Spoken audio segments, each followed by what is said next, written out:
Naradan media உணர்வாளர்களுக்கு வணக்கங்கள். நான் உங்கள் விஜய் சின்னசாமி.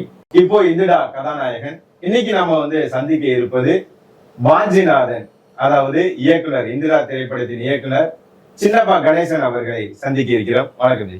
வணக்கம். வணக்கம். சின்னப்பா கணேசன் நீங்க பாத்துருப்பீங்க படத்துல. அவர் எனக்கு மாமா. அப்போ என்னுடைய அம்மா யாரு அப்படின்ற ஒரு கேள்வி, அதாவது தங்கச்சி, மாமாவோட தங்கச்சி யாரு அப்படின்னா மைதிலி அவர்கள், என்னுடைய தாய். அவங்கதான் அந்த படத்துல குயிலி அவங்க. வணக்கம். அடுத்ததாக இந்த படத்துல அதிகமாக பேசப்பட்ட சுப்பிரமணிய சிவா, அதாவது நமது சேனல்ல நீங்க தொடர்ச்சியா பாத்துட்டு இருக்கீங்க, தேசப்பற்றாளர் முரளிராம் அவர்கள் தான். வணக்கம் ஜி. வணக்கம் ஜி. உங்க எல்லாரையும் சந்திச்சது மிக்க மகிழ்ச்சி. நம்ம எல்லாருமே ஆல்ரெடி ஒரு குடும்பமா தான் இருக்கோம். இந்த படத்திலயும் ஒரு குடும்பமா நம்ம வாழ்ந்திருக்கோம். உங்களுக்கு இந்த படத்துல நடிக்கும் போது இருந்த அனுபவம், குறிப்பா இந்த படம் வெளியாகி மாபெரும் ஒரு வெற்றியை எல்லாரும் கொண்டாடிட்டு இருக்காங்க. எனக்கெல்லாம் பர்சனலா போன் பண்ணி தெரிவிச்சுட்டு இருக்காங்க. உங்களுக்கு இந்த படத்துல நடிச்ச அனுபவம் எப்படி இருந்தது? ஏன்னா இது முதல் முறை எல்லாருக்குமே.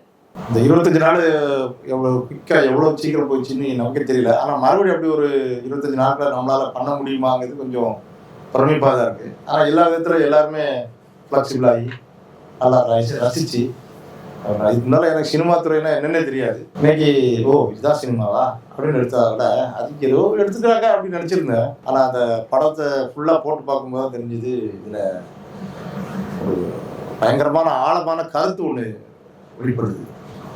அதாவது திராவிட சித்தாந்தத்தால 50 வருடமா இந்துக்கள் எப்படி பாதிக்கப்பட்டிருக்காங்க அப்படிங்கிறத இந்த படம் தோல் வச்சு காட்டு. ஏற்கனவே இந்துக்களா இருந்து இப்போ இன்னைக்கு சிறுபான்மையினர்னு சொல்லி வெவ்வேறு மதங்களை பின்பற்றும் சகோதரர்கள் இந்துக்களை எந்தெந்த விதத்துல வாழ்வியல் ரீதியா பாதிக்கிறாங்க அப்படிங்கிறத இந்த படம் தோல் வச்சு காட்டு. அந்த விதத்துல பாத்தீங்கன்னா கிறிஸ்துவம்னுட்டு போனவங்க இந்துன்னு சர்டிஃபிகேட் வச்சு எப்படி ஏமாத்துறதுக்கு உறுதுணையா அந்த திராவிட ஆட்சிகள் இருந்துகிட்டு இருக்கு. அம்பேத்கர் சட்டம் என்ன சொல்றதுன்னா, ஒருத்தர் மதம் மாறிட்டாருன்னா அவர் ஜாதியை இழந்துடுறாருன்னு இப்போ கூட சுப்ரீம் கோர்ட்ல சொல்லிட்டு இருக்கு. ஆனா இவங்க கிறிஸ்துவ நாடார்னு ஒரு சர்டிஃபிகேட் கொடுத்துருக்காங்க. நீங்க அந்த படத்துல ஒரு வசனம் பேசியிருந்தீங்க, அதை குறிப்பா எல்லாருமே சொல்லிட்டு இருக்காங்க, கிறிஸ்தவ நாடார்னு இருக்கும்போது ஏன் முஸ்லீம் நாடார்னு இருக்கக்கூடாதா? அப்படி யாரும் கிளைம் பண்ண மாட்டேங்கிறாங்க. அப்படி ஒரு ஊர்ல 2 பேர் கிளைம் பண்ணி ஒரு அப்ளிகேஷன் வந்தது ஏற்கனவே உண்மையிலே நடந்த இன்சிடென்ட். அதை பேஸ் பண்ணி தான் நம்ம அந்த விஷயமே நமக்கு எண்ணமே வந்தது. ஆனா அவங்க இஸ்லாமியர்கள் மட்டும் நாங்க போனதும் அவங்க அல்லாஹ் கட்டுப்பட்டு நான் ஜாதியை மாத்திட்டேன் இருக்காங்க. அங்க போய் அது என்ன ஜாதி இல்ல, இப்ப ராவுத்தர் அப்படி அங்க கிடக்கும், அது 1008 கிடந்தாலும் அதை சொல்ல மாட்டாங்க. இந்த இந்துக்கள்ல உள்ள ஜாதியை போய் மறுபடியும் புலங்குறதுக்கு அவங்க யோசிக்கிறாங்க. ஆனா கிறிஸ்துவர்கள் தான் உறவாடி அதை கெடுக்கிறாங்க. அது 2 கட்டான பேரை வச்சுக்குவாங்க. பாக்கியம் கொஞ்சம் நீங்க எதுக்கு நெகட்டிவா பேசிட்டு இருக்கீங்க? 2 பேருடைய அப்ளிகேஷன் கொடுத்தது வச்சு கேள்வி கேட்கிறாரு. நீங்க அதுக்கு பாசிட்டிவா சொல்லுங்க. கிறிஸ்தவ முஸ்லீம் மதத்துல மதம் ஜாதி கிடையாதுன்னு நீங்க சொல்லிட்டு வரீங்க. நேர இதுக்கு முரண்பட்டு போகுது. இல்ல அங்கேயே ராவுத்தர் கிறிஸ்தவ மதத்துல இப்படி இருக்கீங்க, இஸ்லாமில இல்லைன்னு சொல்றீங்க. நம்ம படத்துல 2 பேரை வச்சிருக்கோம், 2 அப்ளிகேஷன் வந்திருக்கு. சொல்லுங்க, நெகட்டிவா சொல்லாங்க. நேர முரண்பட்டு போகுது. சரி திருப்பி எடுத்துருங்க. இஸ்லாமியர்கள் கிளைம் பண்ணல அப்படின்னு சொன்னா கூட அவங்களுக்குள்ள பிரிவினைகள் நிறைய இருக்குது. ஆனா அவங்களும் நாடாருன்னு ஜாதியை கிளைம் பண்ண ஆரம்பிக்கணும் அப்படிங்கிறதுக்காக கொண்டு வந்தது. ஏற்கனவே இந்த அப்ளிகேஷன் வந்திருக்கு. வந்ததுனாலதான் இது படத்துல நம்ம காட்ட முடியாத சூழல் ஏற்பட்டது. ஆனா கிறிஸ்தவர்கள் நேரடியாவே ஜோசப் நாடாரு, மைக்கேல் நாடாரு, லூர்து நாடாரு, இப்போ நாகநேரி தொகுதிக்கு இப்போ இந்த படத்துக்குள்ள இந்த இதெல்லாம் இருக்கு. நீங்க படம் நடிக்கும் போது நானும் அந்த களத்துல இருந்தேதான். இப்போ இந்துடான்னு வச்சதுனால வெறும் இந்துக்கள் மட்டும்தான் அதுல நடிச்சாங்களா, மற்ற மதத்தினர் அதுல நடிக்கலையா? இந்த மாதிரியான ஒரு பொதுவான ஒரு கேள்வி இருக்கும் இல்லைங்களா? அது அங்க எப்படி இருந்தது? இல்ல, இது மத ரீதியான படமே கிடையாது. இது ஹீரோவின் பேர் இந்து. அந்த அம்மா போண்டா எதனாலும் அதர்மம் நடந்தா அது எக்ஸ்போஸ் ஆகிடும். நல்லா தட்டி கேட்கக்கூடிய ஒரு கேரக்டர். அதை பேஸ் பண்ணி தான் இந்துடான்னு பேர் வச்சது. எல்லாரும் உடனே இது மதவாத படம்னு நினைக்க கூடாது.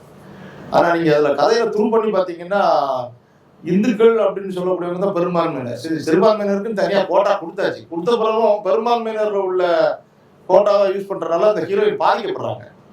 அது இந்த நிறைய இடங்கள்ல ரொம்ப வெட்ட வெளிச்சமா தெரியும். அது ஒரு எடுத்துக்காட்டுக்கு ஒரு எம்எல்ஏட்ட இவங்க நீங்களும் அவங்க ஹீரோயினும் போய் நாங்க மதம் மாறப்போறோம், அது ஃபேஸ் மாறுற அந்த காட்சி மிகவும் அப்பட்டமா ஒரு அவங்களுடைய இருக்கக்கூடிய மத வெறிய காட்சி. அடுத்துதான் நம்ம தாய் குயிலி, அந்த படத்துல நடிச்சிருந்தீங்க. உங்களோட ஒவ்வொரு வசனங்களுமே வந்து நோட் பண்றபடி இருந்தது. எல்லாருமே என்கிட்ட சொல்லியிருந்தாங்க, விஜய் யாருப்பா அது உனக்கு தாயா பண்ணியிருந்தாங்க, அவங்க அந்த அளவுக்கு பின்னி இருக்காங்களே, அவங்க வேற என்ன படத்தெல்லாம் பண்ணிருக்காங்களே என்கிட்ட கேட்டாங்க. இல்லப்பா அவர் வேற எந்த படத்துலயும் பண்ணல, அவங்க இதான் ஃபர்ஸ்ட் படம். ஆனா அது யாருமே நம்புற மாதிரியே இல்ல பாருங்க. எல்லாருமே வந்து கேக்குறாங்க, இல்ல நீ போய் சொல்ற, அவங்க உங்களை விட நல்லாவே பண்ணிருக்காங்க அப்படின்றாங்க. உங்களுக்கு இந்த படத்துல நடிச்ச அனுபவம் எப்படி இருந்தது? அனுபவமா முத வரும்போதே பயந்துக்கிட்டு தான் வந்தோம். நம்ம போகும்போதே உங்களுக்கு உடம்பு சரியில்லை, வரும்போதே உடம்பு சரியில்லை, காய்ச்சல், தலைவலி, சகல வியாதி வந்துட்டு ட்ரிப்ஸ் ஏத்திட்டு வந்தேன். பஸ்ல வரும்போது ட்ரிப்ஸ் ஏத்திட்டு தான் கூட்டி இங்க வந்தேன். எங்க மாமா உங்களுக்கு விடல, உடம்பு சரியில்லைனாலும் பரவாயில்ல வந்து ஆகணும்ட்டாங்க. அதனால நைட்டு 18 மணி நேரம் படுக்கவும் முடியாம உட்கார முடியாம கஷ்டப்பட்டு வந்தோம். சில என்னன்னா சென்னையில இருந்து முத்துமாலைபுரம், தென்காசி மாவட்டத்துல முத்துமாலைபுரத்துக்கு வந்தது வேன்ல. அதான் சொல்றாங்க 18 மணி நேரம் உருட்டி வந்து உயிரி இவ்வளவு பெர்ஃபார்ம் பண்ணுவாங்கன்னு யாருமே நினைச்சு கூட பார்க்கல. உடம்பு சரியில்லாத சூழ்நிலையில ஏந்திரிக்க முடியல, காய்ச்சல், தூக்கம் இல்ல, புண்ணுலாம் வந்து வாயெல்லாம் சாப்பிட முடியாம, சாப்பாடு முடியல, சாப்பாடே கிடையாது. அந்த கஷ்டத்துல கூட வந்து இந்த இடத்துல நீ இதை பண்ணி ஆகணும்னு கட்டல. அவரு டைரக்டருக்கான ஒரு இதுல இருந்தார் இல்லைங்களா, அங்க வந்து ஒரு கணவன் அந்த இது இல்ல, அந்த இதுக்கு சந்தர்ப்பமே கிடையாது. சொல்றத செய்யறதா செய்யலடி அப்படி அந்த பக்கமா போயிடும். நீங்க ஒரு மாறுபட்ட ஒரு சின்ன பகனேஷனா அப்ப பாத்தீங்களா? வீட்டுல இருக்கும்போது ரொம்ப எப்படி ஒரு சின்னது சொன்னா ரொம்ப கோபப்படும். ஆனா ஷூட்டிங் பாக்குற சத்தியமா நான் எனக்கு அவ்வளவு பொறுமை. ஆமா உங்களுக்கு தெரியல, ஆனா அவ்வளவு பொறுமை. நானே நினைச்சு பாக்கல. அந்த பண்ண அந்த ஒரு சீன் பாத்தீங்கல்ல, நான் உங்கள்கிட்ட கேட்டேன்னா அப்ப கூட நான் இவ்வளவு ஒரு பொறுமையா இருப்பாருன்னு, அவ்வளவு பொறுமையா இருந்தாரு. இல்ல கடமையில ரொம்ப சின்சியரா இருந்தாரு. அதனால அவர் எந்த விதத்தையும் டோட்டலா அவுட் ஆஃப் ஃபோக்கஸ்ல அவர் போகவே இல்லை. அது பார்க்க அவங்களுக்கு பொறுமையா தெரிஞ்சிருக்கும். ஆனா மிச்சப்படி அவருக்கு வந்து அவரோட ஃபோக்கஸ் ஃபுல்லாவே வந்து இந்த ஷூட்டை வந்து பக்காவா முடிக்கணுங்கிறத பிளான் பண்ணிட்டே இருக்காரு. நான் கவனிச்சுட்டே தான் அவர் எல்லா விஷயத்தையும் பக்காவா பிளான் பண்ணாரு. நாளைக்கு என்னென்ன கரெக்டா வச்சுக்கிட்டாரு. இல்ல 25 நாள்ல பக்காவா பிளான் பண்றது வேற, அந்த கூட இருக்கிறவங்களே நிறைய பேர் டார்கெட் பண்றதுல அவரோட பொறுமை அவ்வளவுக்கு இருந்ததுக்கு நான் கூட எனக்கு தெரியல. ஒரு நாள் அந்த மாதிரி ஒரு சம்பவம் நடந்தது. மொத்தம் வந்து நம்ம 29 நாள் இந்த படத்தினுடைய மொத்த ஷூட்டிங் டேஸ். ஒரு நாள் சென்னையில எடுத்தோம். ஆடி பெருக்கு அன்னைக்கு ஆகஸ்ட் 3ஆம் தேதி முதல் நாள் இங்க வச்சு சென்டிமெண்டா நம்ம எடுத்தோம் 3 சீன். அதுக்கு பிறகு ஆகஸ்ட் 28 தென்காசி முத்துமாலைபுரம் அங்க போய் நம்ம ஆரம்பிச்சோம். 22 நாள் அங்க முடிச்சோம். முடிச்சுட்டு பழையபடி சென்னையில வந்து இன்னொரு 6 நாள், மொத்தம் 29 நாள் எடுத்தோம். இதுல சென்னையில நடந்தது அதை டீட்டெயில் போக வேண்டாம். அதுல ஒரு நாள் நம்ம நடிக்க வந்தவங்க பண்ண சில விஷயங்கள்ல வந்து அது பயங்கரமான ஒரு சூழ்நிலை உருவாகிட்டு, சரி ஆல்மோஸ்ட் பேக்கப் சொல்லிடலாம், அப்புறம் ரீஷெடியூல் போட்டுக்கலாங்கிற மனநிலைக்கு அன்னைக்கு மத்தியானம் போயிட்டு அதுதான் சொல்லிட்டு இருக்கேன். அந்த அளவுக்கு நம்ம நம்பி யாரை வந்து ரொம்ப உயர்வா வச்சிருக்கோமோ அவங்க மூலமாவே நமக்கு வரும்போது நமக்கு ஜீரணிக்க முடியாம இருந்துச்சு. என்ன நான் அதில் கத்துக்கிட்டேன் அப்படின்னா, ஒரு டைரக்டராக ஒரு இயக்குனராக நம்ம முதல் படம்னா இப்படிதான் இருக்கும். இதை நம்ம அனுபவிச்சுதான் எதிர்கொண்டுதான். இப்போ நீங்க இது வந்து நம்ம வந்து எனக்கு போன் கால்ல இல்ல நேரடியா சொன்னவங்க எல்லாருமே இது வந்து இந்துத்துவ பேஸ்ல இருக்கும், ஒரு ரைட் விங் சைட்ல இருக்கும், இது நார்மல் ஒரு படமா இருக்குமா எப்படி இருக்கும் அப்படின்ற ஒரு எதிர்பார்ப்புல இருந்தாங்க. ஆமா அப்படி இருந்தாங்க. ஆனா இப்ப படம் வெளியே வந்த பிறகு என் ஃப்ரெண்ட் எல்லாம் கூப்பிட்டு கூட சொல்லியிருந்தாங்க, இது வந்து இந்திரான் இருக்கு டைட்டில், ஆனா படம் போய் பார்த்தா அப்படிலாம் எதுவுமே வந்து முஸ்லீம் இந்த படம் பார்க்க கூடாது அப்படின்லாம் இல்ல, கிறிஸ்டியனுக்கு எதிராக அந்த மாதிரி எல்லாம் இல்ல, உண்மையதான் நீங்க சொல்லி வச்சிருக்கீங்க, எல்லாரும் ஏத்துக்கக்கூடிய ஒரு படமா தான் வருது. அதாவது வாலண்டரி கான்ட்ரிபியூஷன் நம்ம கேட்கணும். கிறிஸ்டியனும் அனுப்பிட்டு இருக்காங்க, முஸ்லீமும் அனுப்பிட்டு இருக்காங்க, அவங்களும் பாராட்ட தான் செய்திருக்காங்க. அப்ப இந்த தேசியவாதியா இருக்கக்கூடியவங்க எல்லாம் ஏத்துக்கிட்டாங்க. அப்படி சொல்லிடலாம். நம்ம வந்து இந்த பார்த்து சண்டை சச்சரவு வேண்டாம், உன் வேலையை பார்த்துட்டு நீ போய் என் வேலையை பார்த்துட்டு போங்க, அந்த மாதிரி கிறிஸ்டின் முஸ்லீம் நம்ம எல்லாம் ஒரு சமத்துவமா இருக்குன்னு நினைக்கிறவங்க அதை ஏத்துக்கிட்டாங்க. இந்த மதவாதிகள் மத வெறியர்கள்னு இருக்காங்கல்ல, அவங்க தான் நம்மளை வந்து அவங்க பெருசா விமர்சனம் பண்ணாமே தெரியல. ஏன்னா ட்ரெய்லருக்கு நிறைய கமெண்ட் பண்ணாங்க, நிறைய நெகட்டிவா வந்துருந்து சங்கி படம் இது வட இந்தியாவில தான் உங்களுக்கு இதாகும், இங்கெல்லாம் நாங்க விட மாட்டோம் அப்படி எல்லாம் நம்ம சொல்லிட்டு இருந்தாங்க. மாஸ்டர் அவரோட காஸ்டியூம் வச்சு பல விமர்சனம், ஆனா படத்துல சீனே இருக்கு. ஆனா வந்து கீழே கமெண்ட் செக்ஷன்ல அந்த அளவுக்கு யாருமே வந்து இது பண்ணல. நெகட்டிவா ஏதாவது சொல்லணுங்கிறதுக்காக, இல்லைன்னா கிறிஸ்டின் சொல்லி வாழ்ந்துகிட்டு SC certificate Hindu Adi Dravidar certificate வச்சுட்டு அலைகிறவங்க 1-2 பேர் கீழே வந்து கதறி இருக்காங்கன்னு வேணா சொல்லலாம். மற்றபடி வந்து நெகட்டிவ் பெருசா ஒண்ணு பேசுற போன் பண்ணி பேசுனவங்க வந்து எல்லாருமே பாருங்க. நான் உங்ககிட்ட ஒரு இயக்குனரா ஒரு கேள்வி கேட்கணும்னு நினைச்சேன். என்னன்னா, இயக்குனர்கள் எப்பவுமே முதல் கதை என்பது அவங்க வாழ்க்கையில நடந்த ஒரு சம்பவத்தை ஏதாவது நிகழ்வுகளை அடிப்படையா வச்சுதான் ஒரு முதல் படம் பண்ணுவாங்க. இதுல மாரி செல்வராஜ் கூட வாழைன்னு ஒரு படம் இப்பதான் எடுத்திருந்தார். அவரோட வாழ்க்கையில் நடந்த கதை தான் சொன்னாரு. விட்டுக்காது அதுல பாத்தீங்கன்னா மாணவனா இருக்கும்போது டீச்சர் தர்மன் சொல்லி தேசிய சாகித்ய அகாடமி விருது வாங்குற ஒரு எழுத்தாளருடைய ஒரு கதையை திருடிந்தாள் வந்து படம் பண்ணிட்டு அதை நான் கதை எனக்கு தெரியாதுன்னு சொன்னாங்க. அவர்கிட்ட போய் கேளுங்க, அவர் சொல்லுவார். கோயில்பட்டிக்காரர் தான் அவர். ஒரு அப்பாவிங்கிறனால எல்லாம் திருடிக்கிட்டு இதெல்லாம் திருடலாமா? திருடி இவருக்கு வாழ்க்கையில என்னத்தை நடந்துச்சு? இவர் வந்து இந்த வாழத்தார் எதிரி போன வண்டியில மறையும் போது இவர் எத்தனை வயசுல இருந்தார்? இவரு எங்க அக்கா உண்டு, எங்க சித்தப்பா உண்டு இவர் சொன்னார். அது இருக்கலாம், அந்த சம்பவத்துல எல்லாம் சம்பவம் நடந்த போது இருந்திருக்கலாம். கதை யாரு இருக்காது, அது என்னென்ன நடந்துச்சுன்னு அந்த மனிதர் ஊர் ஊரா போய் வாழைத்தார் வைக்கிறார். வாழை கொள்ளைன்னு சொல்லணும், வாழை விவசாயம். அந்த வாழை விவசாயம் பண்றவங்க என்னென்னலாம் பேசுவோம், என்னென்னலாம் செய்வான்னு அவரு தேடி பிடிச்சு எடுத்து எழுதுற கதை. அந்த சிறுகதையை வந்து சுட்டு அதுல ஒரு டைலாக் முதல் கொண்டு எல்லாமே எடுத்து வச்சுதான் இவர் பண்ணியிருக்காரு. பண்ணிட்டு சொல்றாரு. அதனால இவருக்கு வாழ்க்கைக்கும் அதுக்கு சம்மந்தமே கிடையாது. இது வந்து இவர் வந்து இன்னும் சொல்ல போனீங்கன்னா இது ராஜா வீட்டு கண்குட்டி அப்படிதான் இருக்கணும். இவர் சின்ன வயசுல எத்தனை மாட்டை மேய்ச்சிட்டு பண்ணி மேய்ச்சிட்டு தெரிஞ்சாரா? அப்படிலாம் ஒண்ணும் கிடையாது. ஏன்னா எங்க குடும்பத்துல நிறைய பேர் கவர்மெண்ட் எம்ப்ளாயிஸ். அவர்கிட்ட கேளுங்க, அவர் சொல்லுவார்.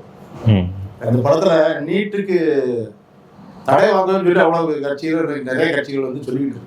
ஆனா இந்த இதுல நீட்டுக்கு எழுதி எவ்வளவு குவாலிஃபைடா ஒரு இந்து போராடியாவது வந்துடுறாங்கிறத ஏழைகள் வந்துட முடியும். அதான் கேட்கணும். நீங்க வந்து வாழ்க்கை சம்பவம் இதுல இன்னொரு கருத்து சொல்லணும். மாரி செல்வராஜ் வந்து பட்டியலினா, மாரி செல்வராஜ் வந்து பட்டியலின சமுதாயத்துல உள்ளவங்களை பண்ணி மேய்க்கிறவரா காட்டிட்டு இருக்காரு.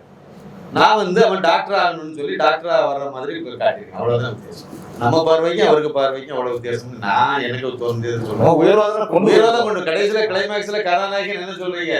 எஸ்சி கோட்டாவில இல்ல என்னாச்சு, ஜெனரல் கோட்டாவில காலத்துக்கு விடுறீங்களா? இதுதான் தேவைன்னு நான் நினைக்கிறேன். இல்ல நீலகண்ட பிரம்மச்சாரியும் காமராஜரும் முத்துராமலிங்கமும் எல்லாரும் எல்லாருமே சமத்துவமா தான் இருந்திருக்கும் ஒரு காலத்துல. இப்பதான் இடையில வந்து வெள்ளைக்காரன் பிரிச்சு விட்டுருக்கான். மறுபடியும் நம்ம அந்த சமத்துவம் வரணும், வந்துட்டு இருக்கு. அது வரணும்னு நினைக்கிறோம். இவங்க அது பிரிஞ்சே தான் இருக்கணும்னு நினைக்கிறாங்க. அவ்வளவுதான். படத்துல கூட ரெட்டை கூட காமிச்சாங்க. அப்படி ரெட்டை கூட இருக்குதா? ஆனா மாரிசெல்வராஜ் எடுத்தாலும் நிச்சயம் ரெட்டை கூட தான் கொண்டாந்து ஹைலைட் பண்ணி காட்டி ஒருத்தருக்கும் இன்னொருத்தருக்கும் சண்டை மூட்டி விடுறதுல தான் முக்கியத்துவம் கொடுத்து காட்டிக்கிட்டு இருக்காங்க இயக்குனர்கள். எல்லாரும் ஒற்றுமையா தான் இருக்கிறோம் அப்படின்னு சொல்லிட்டு பாசிட்டிவா கொண்டு விட்டது இந்த கதை. உங்களுக்கு ஒரு என்ன வருதுக்கான காரணம்? அதுல நீங்க வந்து சொன்ன பாயிண்ட், உங்க வாழ்க்கையில் நடந்த உண்மை கதையா அப்படின்னா இதுல நிறைய சம்பவங்கள் உண்மை சம்பவம், அது மாறுபட்ட கருத்தே கிடையாது. எல்லாரும் அவங்கவுங்க வாழ்க்கையில் நடந்ததை சொல்லுவாங்க. இது நம்ம வாழ்க்கையிலேயே நடந்து பார்த்துட்டு கன்னியாகுமரி மாவட்டம் பிறந்தது. ஊர்ல அந்த மாவட்டத்துல கிட்டத்தட்ட பாதி பேர் வந்து கிறிஸ்தவங்க. இதுல ஒரு 2 ஊரை சொல்லியிருப்போம். ஒண்ணு ராமநாதபுரம், ஒண்ணு ராஜாவூர். 2 ஊரும் எங்க ஊர் இடையில இருக்கக்கூடிய குமாரபுரம், தோப்பூர். இந்த வழியா தான் 30B பஸ் ராமநாதபுரம் கூடிய பஸ் 30B. அதுவும் எங்க ஊர் தாண்டி தான் போனோம். ராஜாவூர் 30, 30A, 30C, கோயில்குட்டு போறது எல்லாமே எங்க ஊரை தாண்டி தான் போகும். இந்த 2 கிராமத்துலயுமே வடக்கூர் தெற்கூர் இருக்கு. அதுதான் உண்மையதான் அப்படியே சொல்லியிருக்கோம். வடக்கூர்ல ஃபுல்லா மத மாதிரி போன வெள்ளாளர்கள், தெற்கூர் முழுக்க மத மாதிரி போன நாடார் சமுதாயம். எல்லாமே ஆர்சி தான். ரோமன் காத்தலிக் ஒரே கிறிஸ்தவ மதத்துல ஒரே ஒரு பிரிவு ஆர்சி. அந்த ரோமன் கத்தலிக்கத்தை சேர்ந்தவங்க தான். ஆனா 2 ஊர்லயுமே வடக்கூர் தெற்கூர், வடக்கூருக்கு தனி சர்ச்சு, தெற்கூருக்கு தனி சர்ச்சு, வடக்கூருக்கு தனி கல்லறை தோட்டம், தெற்கூருக்கு தனி கல்லறை தோட்டம். அப்புறம் ஜாதி இல்லைன்னு எங்க கல்லறை தோட்டம் ஒரு சில பகுதியில கல்லறை புதைக்கிற இடம் குறிப்பிட்ட கல்லறை தோட்டம் சொல்றாங்க. அதுவும் ரோமன் கேத்தலிக்ல அதுக்கு வந்து இந்த கல்லறை திருநாள் எல்லாம் கூட வைப்பாங்க. அதுக்கு ஒரு புனித நாளா வச்சு முன்னோர்களுக்கு அங்க போய் இதெல்லாம் பண்ணி மரியாதை செலுத்துவாங்க. அதுக்கு அவங்களுக்கு கல்லறை தோட்டம் தேவைப்படுது, வச்சிருக்காங்க. எல்லாரும் சிஎஸ்ஐக்காரங்களும் வைப்பாங்க. கிறிஸ்டியன்ஸ்ல எல்லாரும் இருக்குங்க. நாடாருக்கு தனியா ஒரு கல்லறை தோட்டமும் இவங்களுக்கு மீதி அதர் காஸ்ட்ல உள்ளவங்களுக்கு தெரியாது வச்சுக்கிட்டு ஜாதி இல்ல உங்க இதுலதான் ஜாதி இருக்குன்னு சொன்னீங்கன்னா அதான் பட்டியல் போட்டு காமிச்சோம். இந்துவா இருக்கும் போதாவது ஒரு நாடாருக்கு ஒரு ஜாதி. ஆனா கிறிஸ்தவ மதத்துக்கு போன பிறகு CSI Nadar, RC Nadar, Pentecost Nadar, LMS Nadar, இப்படி பட்டியல் போயிட்டுலாம் இருக்குன்னு கதாநாயகி சொல்லுவாங்க. அந்த டைலாக் எல்லாம் உண்மை, நம்ம வாழ்க்கையில நடந்ததை அப்படியே எடுத்து வச்சு. இதுல வந்து இன்னொரு முக்கியமான காரணம் இருக்குது. எஸ்சி இதுல வந்து கன்னியாகுமரி மாவட்டத்துல எஸ்சி வந்து பட்டியலினத்துல வந்து இருக்கக்கூடியவங்க வந்து சாம்பவர்னு சொல்லுவோம். எனக்கு சாம்பவர் வடகரணி இங்க தென்காசி மாவட்டத்துல ஒரு இடம் இருக்குங்கிறது இங்க வந்து வருதுன்னு தெரியும். அங்க சாம்பவர்னு ஒரு முனிவர், அந்த முனிவருக்கு பேர்ல தான் இது வந்திருக்கணுங்கிறது அப்புறமா தான் எனக்கு தெரிஞ்சது. கன்னியாகுமரி மாவட்டத்தில் இருக்கக்கூடிய அந்த பட்டியலிடத்துல உள்ளவங்களுக்குலாம் சாம்பவர்ணி தான் பேர். இங்க வந்து பறையர் பள்ளர் மற்ற பகுதிகளில் இந்த இவங்கள பட்டியலிடத்துல இன்னும் பல பிரிவு வருது. இதுல முக்கியமான இந்த 2 பிரிவு. அதுல இந்த சாம்பவர் பிரிவை சேர்ந்தவன் தான் ஒருத்தன் எனக்கு நண்பன். அவன் வந்து மார்ட்டின், பேர் மார்ட்டின், ஆனா ஆளு இந்து. ஒரிஜினலா அவன் வந்து அவங்க மார்ட்டினுடைய தாத்தாவுக்கு பேரு மாடசாமி. அதனால பேரனுக்கு பேர் வைக்கும் போது அதை கொஞ்சம் மாடிஃபை பண்ணி மாடனா வைக்கணும்னு முயற்சி பண்ணி மார்ட்டின்னு வச்சுட்டாங்க. அது கிறிஸ்தவ பேரா இருக்கு ஒரிஜினலா. ஆனா அவன் சர்டிபிகேட் வாங்கும் போது எனக்கு நிறைய தகராறு. எப்படி நீ மார்ட்டின் பேர் வச்சுட்டு எப்படி சொல்றேன்னு சொல்லி அப்புறம் நம்ம நாடார் சமுதாயம், இந்து நாடார் சமுதாயத்துல இருந்து ஒரு லெட்டர் எல்லாம் கொடுத்து உண்மையிலே அவன் இந்து கறந்தாப்பா, அவன் ஒண்ணு கிறிஸ்டின்லாம் கிடையாது. ஏன்னா அவங்க அப்பா வந்து அவங்க அப்பா அம்மா அப்புறம் தம்பி தங்கி எல்லாத்தையும் சொல்லி அப்புறம் அதை ப்ரூவ் பண்ணி அவன் இந்து தான்ங்கிறது அது பண்ணணும். இப்ப விஷயம் என்னன்னா அவன் ஒரிஜினலா அவன் இந்து தான். இன்னைக்கு வரைக்கும் இந்து முறைப்படி தான் வாழ்ந்துட்டு இருக்கான். ஆனா அங்க கோவாலையில ஆழ்வாய்மொழியில ஒரு தனியார் பள்ளிக்கூடத்துல அவன் எம்ஏ படிச்சுக்கிட்டு இந்த காலத்துல கூட அவன் படிச்சுக்கிட்டு அவன் ஒரு தனியார் பள்ளிக்கூடத்துல இன்னைக்கு பிரின்சிபாலா வேலை பார்த்துட்டு இருக்கான். ஆனா இதை திருடிட்டு போனோம் அவ்வளவு பேர் கவர்மெண்ட் எம்ப்ளாயி. என்ன சொல்ல போறீங்க? இதுதான் நமக்கு இன்ஸ்பிரேஷன். எனக்கு கூட இருந்தவன், எனக்கு கூடவே சாப்பிட்டவன், இப்படி இருந்தவன் அவங்க வீட்டுல போய் நான் சாப்பிட்டுருக்கேன், தூங்கியிருக்கேன், எங்க வீட்டுல வந்து அவன் சாப்பிட்டுருக்கேன். இப்படிதான் ஒன்னாதான் நாங்க வாழ்ந்துட்டு இருந்தோம். இதைத்தான் நம்ம படத்துலயும் கொண்டு வந்திருக்கேன். இதுதான் இந்த இவனுடைய உரிமை ஏன் பறிக்கப்பட்டது. அந்த எஸ்சி பட்டியலினத்துக்கு உள்ளது இவனுக்கு கரெக்டா கிடைச்சிருக்கு கவர்மெண்ட் வேலை, ஏன் கிடைக்கல அப்படின்னு நோட்டும் போது நிறைய கிறிஸ்தவங்க கன்னியாகுமரி மாவட்டத்துல ஏறக்குறைய 90% பேர் இந்த போர்ஜரி சர்டிபிகேட் தான் வச்சிருக்காங்க. தமிழ்நாடு முழுக்கவே அப்படிதான். நல்லா எடுத்து ரஞ்சித் பெரிய போராளியா இப்ப தெரிகிறாருல, அவர் ஏன் வந்து எஸ்சின்னு சொல்ல மாட்டேங்கிறார்? சொல்லுங்க. எஸ்சின்னு அந்த வார்த்தையை சொல்ல மாட்டார். ஆதித்ரா இந்துன்னு சொல்ல மாட்டார். வராது. ஏன்னா இந்துவா இருந்தா தான் நீ எஸ்சியாவே இருக்க முடியும். தலித்துன்னு உருட்டுவார். திருமாவளவன் தலித்துன்னு தான் உருட்டுவார். அதை அப்படியே கொண்டு போய் தான் மு.க. ஸ்டாலின் தலித்துன்னு உருட்ட வச்சாங்க. ஏன்னா இந்தியாவுக்கு இந்த தலித்துங்கிற வார்த்தையை உருட்டிட்டு இருக்காங்க. ஏன்னா நீ கிறிஸ்தவனா போனவனும் சரி இல்ல முஸ்லீமா போனவனும் தலித்துன்னு சொல்லிட்டு அலையலாம். அப்படி அலையினாங்க. ஒரிஜினலா எஸ்சியா இருக்கணும் அப்படின்னா இந்துவா இருந்தா மட்டும்தான் இருக்க முடியும். இல்ல பிசி இருக்கு. இப்ப பாரஞ்சித் கிறிஸ்டின் பிசி, சென்னை மாநகர மேயர் கிறிஸ்டின் பிசி, தலித் தொகுதியில வந்து நிக்குது. அந்த உரிமை ஒரு இந்துக்குள்ள உரிமையை புடுங்கி வச்சிருக்காங்க இவங்க. இப்ப நம்ம ஏற்கனவே சொன்னதுதான், நம்ம வந்து எழும்பூர் தொகுதியில வந்து அது தனி தொகுதி, அது நிக்கிறது யாரு? தமிழன் பிரசன்னா, அந்த ஆளு கிறிஸ்தவன், அவன் எப்படி நிக்க முடியும்? அதுதான் படத்துல நம்ம சொல்றோம். நம்ம கதாநாயகன் அப்படிதான் சொல்றோம். முருகங்கிற பேரை ஏன் வச்ச அப்படின்னா முருகங்கிற பேரே தமிழ் கடவுள் பேரு, அது தமிழ் தாங்கிறதே தெரியாது. அப்படிதான் திருமாவளவன் வச்சாரு. 5000 பேருக்கு பேர் வச்ச கதை எங்க இருந்து இருந்தேன்? 10,000 பேருக்கு நம்ம வச்சதா கணக்கு கொண்டு சொல்லுவோம். திருமாவளவன் வச்சாரு. எதுக்கு வச்சாரு?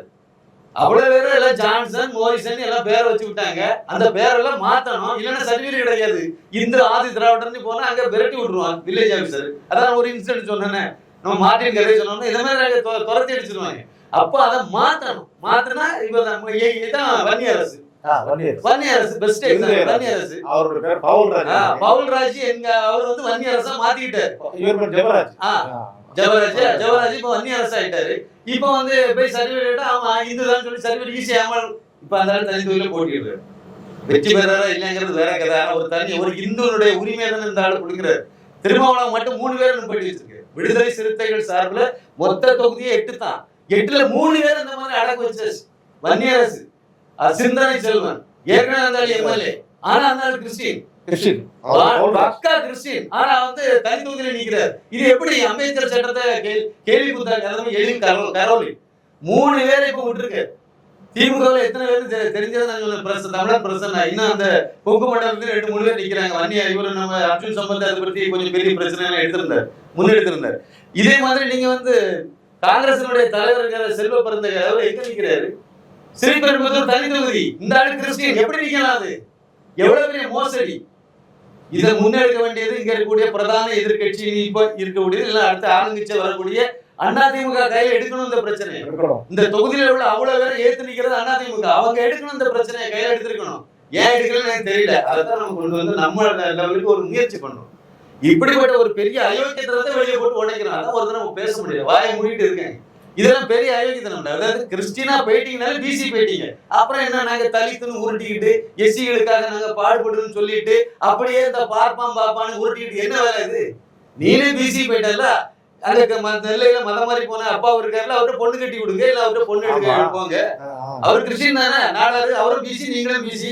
கிறிஸ்தவ மதத்துல தான் ஜாதி கிடையாது போங்க அப்படி செய்ய போய் பண்ண வேண்டியது. மத்திய அரசு கொண்டு வரணும். அப்பா ஆமா அப்படி செஞ்சு எல்லாரும் நானும் பீசி நீனும் பீசிதாப்பா நம்ம கிறிஸ்டியானிட்டில எல்லாம் ஒண்ணு சேர்ந்துட்டோம். ஜாதி கிடையாது ஜாதி கிடையாது கேட்க கிடையாது. ஒண்ணு கேட்டா ரெண்டு கேட்டு போச்சு. இதைத்தான் வச்சிருக்கேன். உண்மை சம்பவங்கிறது உண்மை. அதாவது இந்த இந்த இந்த இதுல இது கூட உண்மையாதான் வரும். நீங்க எதுக்கு பாத்தீங்கன்னா நிறைய சம்பவங்கள் ஒரிஜினலாவே நம்மளுடைய வாழ்க்கையில் நடந்த விஷயங்களை தான் இந்த பிட் நோட்ஸ் கொடுக்கறதா இருக்கட்டும், அதெல்லாம் அப்பட்டமாவே நடந்தது. 33 கோடி தேவர்களும் பிசாசுகள் வர்றதே நாங்க நடந்த டியூஷன் சென்டருக்குள்ள வந்த ஒருத்தர் இப்படிதான் சொல்லிட்டு வந்தார். கடைசியில பார்த்தா அந்த ஆளு இந்து. அதுதான் அப்படியே காட்சிப்படுத்தி வேற இல்லாததான் வைக்கல. வச்செல்லாம் உண்மை கதை அப்படிங்கிறது ஒரு இயக்குநர்களுக்கு முதல்ல நடக்கிறது உண்மை கதை அப்படிங்கிறது இல்ல. பெரும்பாலும் வந்து வாழ்க்கையில நடந்ததும் வச்சிருக்கலாம், நடக்காததையும் அவங்க ஒரு கதையை வச்சிருக்கலாம். முதல் கதையில கொஞ்சம் நீதியும் அதிகமா இருக்கும். ஏன்னா ரொம்ப நாள் போராடுவாங்க, அந்த கதையை தூக்கிட்டு அலைவாங்க, மெருகேற்றுவாங்க, திருப்பி மெருகேற்றுவாங்க, எல்லாம் பண்ணுவாங்க. சக்சஸ் பண்ண பிறகு அவங்க வேற ட்ராக்ல போயிருவாங்க பெரும்பாலும். அதனால அந்த முதல் கதைக்கு ஒரு இதை சொல்லிட்டு இருப்பாங்க, அவ்வளவுதான். ஆனா உண்மையிலே நடந்தது வாழ்க்கையில மட்டும்தான் எடுக்கணும்னு கிடையாது. அப்படி எல்லா டைரக்டரும் அப்படிதான் எடுத்திருக்காங்கன்னு நம்மளால சொல்லுவோம். இது கிராமங்கள்ல எந்த வித பந்தாவும் இல்லாம அப்படி பெரிய எந்த லைட்டிங் வச்சுக்கிட்டு பின்னர் ஒரு அந்த ஜெனரேட்டர் வேன் எல்லாம் ஓடிக்கிட்டு இப்படிலாம் வச்சுக்கிட்டு ஒரு பெரிய பந்தா விடாம ரொம்ப சிம்பிளா நடந்தது. அதனால நீங்க இப்போ அந்த ஆர்டிஸ்ட் செலெக்ஷன் அந்த இதெல்லாம் எப்படி இருந்தது? இதுல குறிப்பாக வந்து இந்த டெக்னீஷியன் இதுல எல்லாருமே சங்கி அப்படின்ற ஒரு இது இருக்கா? இல்ல அது எப்படின்னா நான் வந்து என்ன முடிவு பண்ணேன் அப்படின்னா ரொம்ப ஆழமா யோசனை. கிட்டத்தட்ட 21 வருஷம் சினிமா துறையில நம்ம எங்கேயாச்சு நிறைய டிஸ்கஷன் போயாச்சு. நதிகள் இதில் அந்த 60 நாட்கள் விருதுநகர் சந்திப்பு இந்த படங்கள்லாம் கோடைரேட்டர்னா கிட்டத்தட்ட அந்த எல்லா வேலையுமே இந்த டெக்னிக்கலான அந்த ஆர்டிஸ்ட் செலெக்ஷன் இருந்து எல்லாம் கூட இருந்து அதுவும் போஸ்ட் ப்ரொடக்ஷன்லாம் முழுக்க நான் இருந்திருக்கேன். அதனால எவ்வளவு எல்லா விஷயமும் நல்லா தெரியும் எனக்கு. அதுக்கு ஒண்ணு நல்லா கத்துக்கிட்டேங்கிறது ஒரு பக்கம். இந்த படத்தை பண்ணும்போது நம்ம யோசித்ததுல சில விஷயம் நான் வந்து முதல்ல வந்து பிளான் பண்ணேன். அப்படியே யோசித்தேன். ஒண்ணு, இது வந்து பக்கத்து வீட்டுக்கார மாதிரி இருக்கணும். இந்த படத்தை பாக்குறவங்களுக்கு இதுல உள்ள கதாபாத்திரங்கள் எல்லாம் நம்மளை சுத்தி இருக்கக்கூடியவங்க மாதிரி இருக்கணும். அப்போ அவங்க எல்லாருமே இயல்பான ஆளா இருக்கணும். சினிமா நடிகர்களா இருக்கக்கூடாது. நான் பண்ண முடியாது. இல்லைன்னா ஒரு சின்ன கேரக்டர் ஒவ்வொன்றுக்கும் ஒவ்வொரு நடிகர்கள் போட்டு ரொம்ப நேரம் ஆகாது. ரொம்ப பெரிய சம்பளமா இருக்காது. நம்ம அவங்ககிட்ட கன்வின்ஸ் பண்ணலாம். இந்த படத்துல ஒரு நாளைக்கு 5000 ரூபாய் வாங்கிடுங்க தலைவரை வாங்கன்னு சொல்லிட்டு நமக்கு தெரிஞ்ச நடிகர்கள் எல்லாம் கூப்பிட்டு வரதான் செய்வாங்க. யாரா இருந்தாலும் டிக்கெட் போட்டு தான் நம்ம தெற்காட்சி கூட்டிட்டு போக முடியும். யாரா இருந்தாலும் அது இயல்பு. தங்க வைக்கிறது எல்லாத்தையும் தான் தங்க வைக்க போறோம். சம்பளம் தான் ஒண்ணு பிரச்சனை வரும். அதை நம்ம அவங்ககிட்ட பேசலாம், பேசி கன்வின்ஸ் பண்ணலாம், வருவாங்க. பெரிய நடிகர்களை கூப்பிட முடியாதுன்னா ஓரளவுக்கு நம்ம பழக்கப்பட்ட ஆட்கள்லாம் கூப்பிடலாம். ஆனா ஏன் கூப்பிடலன்னா நான் புதுசா இருக்கணும்னு நினைச்சேன். அதான் உண்மையான காரணம். அப்ப அந்த புதுசா இருக்கிறது பக்கத்து வீட்டுக்காரங்கள மாதிரி இருக்கணும் அப்படின்னு எதிர்பார்த்தோம். தென்காசி கதையை களத்தை பிக்ஸ் பண்ணிட்டோம். அப்ப தென்காசின்னு அது நெல்லை ஏரியாவை வச்சுக்கலாம். அப்ப நெல்லை தமிழ்ல பேசக்கூடியவங்களே நம்ம வைக்கலாம். அப்ப யாரெல்லாம் வைக்கலாம் அப்படின்னா அதான் ஐயா முரளிராம். அவங்கள வந்து முதல்ல வந்து நம்ம கூடவே கார்ல கூட்டிட்டு இருந்த படத்துக்கு முக்கியமான ஒரு பேக் போன் இல்லைன்னா ஒரு தூணு இவரு. அவருக்கு கார் முழுக்க இன்னைக்கு வரைக்கும் இந்த நம்ம ப்ராஜெக்டுக்கு வேண்டியே பயன்படுத்திட்டு இருக்காரு. தங்கின வீடு அவருக்கு வீடு. இன்னொரு முக்கியமான விஷயம் இந்த இடத்துல சொல்லணும், அந்த கரெக்டான நேரம் இது. பெட்ரூம் யாரும் மற்றவங்களுக்கு கொடுக்க மாட்டாங்க. எவ்வளவு பெரிய ஆளா இருந்தாலும் சரி அவங்க பெட்ரூம் வந்து நீங்க பயன்படுத்தி இன்னொரு தடவை நீங்க தங்க வைக்கலாம் அலோவ் பண்ண மாட்டாங்க. அதை லாக் பண்ணிடுவாங்க. இன்னொரு ரூம்ல படுங்க, இல்லைன்னா கெஸ்ட் ஹவுஸ் இருக்கு அதில் படுங்க, இல்லைன்னா வேற படுங்க. அவரு அங்க போய் அவங்க பெட்ரூம், அது பையனுக்கு திருமணத்துக்கு கொடுத்த முக்கியமான சீர் வரிசையில ஒண்ணு அந்த பெட்டு, அதுலயே அவர் அலோவ் பண்ணார். அந்த அளவுக்கு பெரிய மனசுக்காரர் அவரு. இதெல்லாம் வந்து அவங்க பண்ணாங்க. இதுல நான் அவரு கூடவே டிராவல் பண்ணாரு. நான் அவருடைய மேனரிசத்தை பார்த்தேன். அவருடைய மாடலேஷன் பேசும்போது என்ன பேசுறாரு, இவரு சும்மா சாதாரணமா இருக்கும்போது சொல்லிட்டு அம்மாடி அப்படி பேசிட்டு இருக்கும்போது இயல்பா சொல்ல முடியாது. ஓகே அப்படியே புரிஞ்சுக்கிட்டேன், அப்படியே வச்சுக்கிட்டேன். அப்புறம் அவருடைய ஆட்டிடியூட் சில இடத்துல என்னென்னலாம் பண்றாரு இதெல்லாம் மைண்டா பார்த்துட்டு இவரப்போ ஒரு கேரக்டர் நம்ம பயன்படுத்தலாம். அவருக்கே தெரியாது. அதுதான் உண்மையான விஷயம். அதுக்கு அடுத்து அப்படியே அடுத்தது லெஸ்லி ஐயா. நீங்க முதல்ல ஒரு இந்த படத்துல எல்லாம் கிறிஸ்டியன், அவரு பக்கா கிறிஸ்டியன். அவர் வந்து நடிகர். அப்ப நான் வந்து அவரை பார்த்தேன். இவருடைய வயசு தாடி இதுக்கெல்லாம் வச்சு தாடி எடுத்துறாங்க ஐயான்னு சொன்னேன். அவருக்கே தெரியாது. கடைசியில தான் சொன்னேன். அந்த படத்துல அவர் எல்லாருக்குமே காமராஜர், நம்ம சந்திரசேகர் நாடார் அண்ணாச்சி அவரெல்லாம் வந்து அவரு யாருமே சொல்லல. ஆனா நான் பிக்ஸ் பண்ணிட்டேன் போதே இவங்க எல்லாத்தையும் இவருக்கு வச்சு எல்லாருக்கும் தேச தலைவர் பேர் வைக்கிறது. அது ரெண்டாவது வரேன். இப்படி நான் ஒரு முடிவு பண்ணிட்டு இப்ப நான் வந்து கதையை ரெடி பண்ணியாச்சு. டயலாக் இவர் பேசுறது நம்ம கூட ஒட்டிங்க நீங்க எங்க அம்மா. ஆமா அது அப்படிதான், அவங்க அப்படிதான். ஒரிஜினலா நான் வந்து இந்த கதைக்கு வந்து இவங்களுக்கு கேரக்டருக்கு நான் முடிவு பண்ணது வந்து வேற மாதிரி தான் யோசித்தேன் ஆரம்பத்துல. இப்ப எல்லாம் ஒரு 2 வருஷத்துக்கு முன்னாடி எல்லாம் வந்து அந்த கதையை அப்படியே யோசிச்சுட்டு இருக்கும்போது தீபா சங்கர் அந்த அக்காவை நம்ம எல்லாம் பயன்படுத்தலாம். ஏன்னா அவர் தூத்துக்குடிக்காரங்க, நெல்லை தமிழ், இதெல்லாம் கரெக்டா இருக்கும். ஒரு காமெடியான ஒரு இதில் நம்ம பண்ண வைக்கலாம்னு சொல்லிட்டு பண்ணினேன். கதை அப்படியே கொஞ்சம் மாற்றம் பண்ணும்போது அதுக்கு ஒரு ஜோடியெல்லாம் வர மாதிரி எல்லாம் வச்சிருந்தேன் ஆரம்பத்துல. அப்புறம் அது சின்ன கேரக்டரா போயிட்டு அது கூட வரக்கூடியவங்கெல்லாம் அந்த மாப்பிள்ளை கேரக்டர்லாம் அதுக்கு காமெடியா வேற சீன் எல்லாம் வச்சிருந்தோம். அதை எடுத்துட்டு அப்படிங்கும்போது ஒரு சின்ன கேரக்டருக்கு அந்த அக்காவை கூப்பிட்டா அது எப்படி சரியா இருக்காதுல்ல அப்படின்னு சொல்லிட்டு அப்படியே அதுக்கு பிறகு இந்த நம்ம ஷூட்டிங் போகக்கூடிய நெருங்கி ஃபைனலா அந்த ஸ்கிரிப்ட் டெவலப் ஆகி இருப்பது இப்படியே தான். அவரை எப்படி பார்த்துனா அதுவே இவங்களே பார்த்துட்டே இருப்பேன். இது ஏதாவது பண்ணிட்டு இருக்கும்போது அப்படியே பார்த்துக்கிட்டு சரி ஓகே அங்கே இங்கே ஒவ்வொரு இடத்துல ஒரு டயலாக் பேசுறமே வச்சிருவோம். இப்படியெல்லாம் வந்து அங்க இங்கே பஞ்சு தான் பண்ணி விட்டாங்க. கரெக்டா அவங்களுக்கு ஒர்க் அவுட் ஆயிடுச்சு. லெஸ்லியும் அதே மாதிரி தான், காமராஜர் அவரும் அப்படிதான். ஜமீன் குமார் அந்த முத்துராமலிங்கம் கேரக்டர் நடிச்ச மீசாக்கார நண்பர் வந்து கடைசியில இவங்க ஒரு நாள் பேசிட்டு இருக்கும்போது சொன்னார். அப்பதான் நினைச்சேன் கதைப்படி நாங்க எல்லாம் வந்து ஏசி, நம்ம எல்லாம் அவங்க எல்லாம் நாடர் அப்படின்னு நம்ம காணிச்சிட்டோம். ஒரு அந்த தூத்துக்குடி மாவட்டத்துல முக்குளத்தோர் சமுதாயமும் இருக்காங்க, நிறைய பேர் இருக்காங்க, கணிசமான எண்ணிக்கையில இருக்காங்க.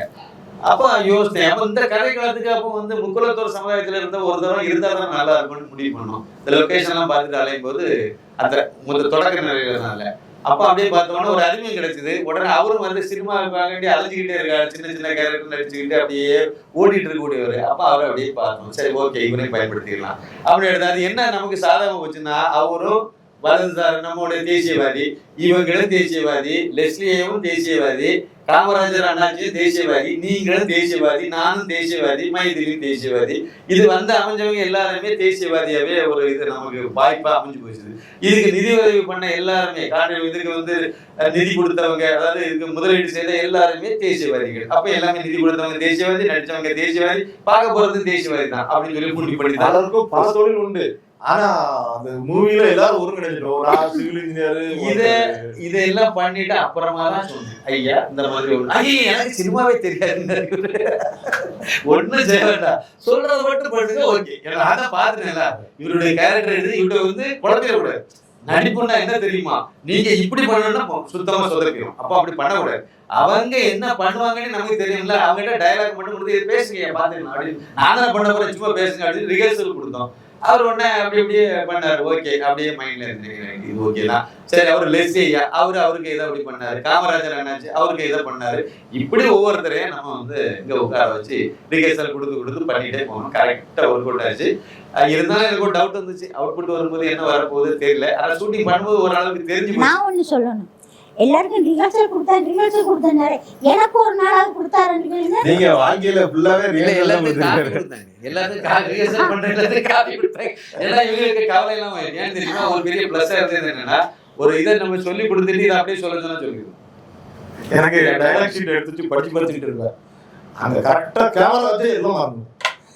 அதாவது டயலாக் வந்து பேப்பர் பார்த்து படிக்க கூடாதுங்கிறத முதல்ல இன்ஸ்ட்ரக்ஷன் கொடுத்துருவோம். பேப்பர் நான் கையில வச்சிருப்பேன், நீங்க அதை சொல்லுங்க, அவ்வளவுதான். பார்த்து படிச்சா நீங்க பார்த்து தான் கடைசி வரைக்கும் படிப்பீங்க. இது வேற ஒரு 100 படம் நடிச்சாலும் அந்த பார்க்கலன்னா உங்களால அந்த டயலாக் மைண்ட்ல ஏற அப்படி ஒரு இது தொடக்கம் அப்படி ஆகி போயிடும். அதாவது வேண்டாம், சொல்லுவேன் அப்படி கேட்டுட்டு சும்மா கேஷுவலா பேசிருக்கேன், அவ்வளவுதான். அப்படிதான் நம்ம மும்பை வாலாவெல்லாம் இதை கொண்டு வந்து அவருக்கு வந்து ஆமா அந்த மதமாற்ற கும்பலுக்கு 33 கோடி தேவர்களும் பிசாசுகள் அப்படியே பார்த்தோம். இந்த உண்மை சொல்ல போனா அந்த படத்துக்கு இந்த இன்வெஸ்ட் பண்ணிருப்பாங்கல்ல, அதுல ஒரே ஒரு ஆள் அவரை மட்டும்தான் நடிக்கிறதுக்கு வாய்ப்பு கொடுக்கும். முதல் நடிக்கிறதுக்கு அவருக்கு ஏதோ ஒரு வகையில நடிக்கணும்னு ஒரு சின்ன ஆர்வம் இருக்குங்கிறது எனக்கு தெரிஞ்சது. ஐயவனாலும் கூட்டிட்டு வந்தோம். அப்ப சில இதெல்லாம் பேசி ஒரு நாளுக்கு வந்து தாக்குனாரு, செக்கெல்லாம் முடிச்சுட்டு போயிட்டாரு. ஆனா அவர் நடிக்கணும்னு ஏதோ ஒரு ஓரமா ஒரு சின்ன ஆசை இருக்குங்கிறது ஒரு பேச்சு மூலமா எனக்கு லேசா தெரிஞ்சது. சரி அப்ப நீங்க இந்த கேரக்டர்ல ஒரு சீன் தான் அதை பண்ணுங்க. அப்போ அது இந்த மரமாற்ற கும்பலாவா எங்க ஊர்ல எல்லாம் சேதையெல்லாம் அடிக்க வந்துடுவாங்க, நானும் இந்த மாதிரி கும்பலை அடிச்சு துரத்திருக்கேன்னாரு. இருக்கட்டு நடிகனான்னு நடிக்கிற மாதிரி பண்ணுங்க அப்படின்னா அவரு ஓகேனாரு. அவருக்கு அதை இதை பண்ணோம். மற்றபடி இதுல இருக்கக்கூடிய யாருமே பணம் கொடுத்து நடிச்சதா கிடையாது. அதாவது இன்வெஸ்ட்மெண்ட் யாருமே பணம் கொடுத்து பண்ணல. அப்புறம் கடைசியா இவங்க பண்ணாங்க, அது வேற. இவங்க நடிக்கணும்னு நம்ம முடிவு பண்ணும்போது யாருக்கு நம்ம 5 பைசா கேட்டு நீங்க இதுல இவ்வளவு ரூபா கொடுங்க, 5 லட்சம் கொடுங்க, 50,000 கொடுங்க, 1 லட்சம் கொடுங்க, உங்களை நடிக்க வைக்க அப்படி யாரையும் பேசவங்களே எதுவுமே செய்யல. இந்த கேரக்டருக்கு இவங்க கரெக்டா இருப்பாங்க, வை இவங்க இந்த கேரக்டருக்கு அப்படிதான் உங்களுக்கு பேசுறேன். பேசும்போது சொல்லிட்டேன், நீங்க வந்து ஹீரோ தான், ஆனாலும் இதுல வந்து மெயின் ஹீரோ கிடையாது. கதையில கதாநாயகன் தான் ஹீரோ இதா வரும். அந்த ரோல் அதான் மெயினா நிற்கும். நீங்க 2 இடத்துல தான் இருப்பீங்க, ஆனா கதாநாயகன் அவ்வளவுதான். அப்படின்னு சொல்லி தான் அதுக்கு தக்கவாறு உங்ககிட்ட பேசி இந்த எனக்கு இதுல வந்து இன்னும் கொஞ்சம் நல்லா வந்திருக்கணுங்கிறது நான் அந்த ஸ்லாங்கை வந்து இன்னும் கொஞ்சம் நல்லா பண்ணணும்னு நினைச்சேன். ஆனா அதுக்குள்ள டைம் அமையல. அதனால ஒரு அளவுக்கு தான் என்னால அதை வந்து மெயின்டைன் பண்ண முடிஞ்சது. பக்கவா எதிர்பார்த்து யாருமே வந்து அது ஒரு குறையா அது தெரியல. எல்லாரும் அந்த லாங்குவேஜ்லயே அந்த பகுதி மக்கள் மாதிரியே பேசுறீங்க. அதெல்லாம் அதை சொல்லிட்டு அந்த ஹீரோயினி அந்த இது சப்ஜெக்ட் எடுக்கிறதுக்கு காரணம் என்ன? ஏன்னா எல்லாருமே ஹீரோ மையப்படுத்தி தான் கதை எடுப்பாங்க. இது எனக்காக நான் கேட்கிறேன்னு நினைச்சுக்க. அப்படி இல்ல எனக்கு என்னமோ வந்து அப்படி ஒரு சின்ன இது இருந்துச்சு. ஒரு கதாநாயகி அடுத்த கதை கூட கதாநாயகி மையப்படுத்தி தான் போகும். அது அப்படிதான் அமையுது. அப்படி இப்போ பிளான் பண்ணி வச்சிருக்க கதை வந்து கதாநாயகி மையப்படுத்தி போகக்கூடிய கதை தான். அந்த கதாநாயகி மையப்படுத்தி போறதுல ஏதோ ஒரு இப்படி தோணுச்சு, அப்படி கதை எழுத ஆரம்பிச்சேன். இந்த கதையெல்லாம் இப்போ எழுதுனில்ல, ஒரு 7-8 வருஷத்துக்கு முன்னாடி எழுதின கதை ஒரிஜினலா சொன்னேன். ஆமா, இந்த கதைக்கு பின்னாடி நிறைய கதை இருக்கும் இதுல. ஆனா நிறைய டெவலப் ஆச்சு, அப்டேட் ஆயிடுச்சு. கதாநாயகி மையப்படுத்தி கதையை அப்படியே எழுதிட்டேன், அவ்வளவுதான். மற்றபடி வந்து நான் ஏன்னா அதான் எழுதும் போது யாரையும் நம்ம நினைக்கல. இப்போ ஒரு ஹீரோ உங்களை வச்சு நான் பண்ண போறேன்னா நான் உங்களை மைண்ட்ல வச்சுட்டு நான் எழுதுவேன். அப்படி எதுவுமே கிடையாது. ஒரு இது கதாநாயகியை மையப்படுத்தி போனா நல்லா இருக்கும்னு தோணுச்சு, அதை வச்சு எழுத ஆரம்பிச்சோம், அவ்வளவுதான். கதையை எப்படி கொண்டு போறோங்கிறத அப்படியே கொண்டு போறோம். பெண்கள் பாதிக்கப்பட்ட அதை மனசு கேட்க முடியாது நம்ம டைரக்டருக்கு. அதனாலதான் அவருக்கு அதை இம்ப்ரெஸ் ஆகி அப்படியே நின்று அதை எடுத்து உண்மை அதுதான். மற்றபடி வந்து இன்னொரு விஷயம் வந்து முக்கியமான விஷயம் வந்து என்னுடைய கேரக்டர். அப்ப என்னுடைய கேரக்டர் எல்லாம் முக்கியமா வச்சதுக்கு நோக்கமே வந்து கால் இல்லைங்கிறது எனக்கு வாழ்க்கையில மைனஸ்.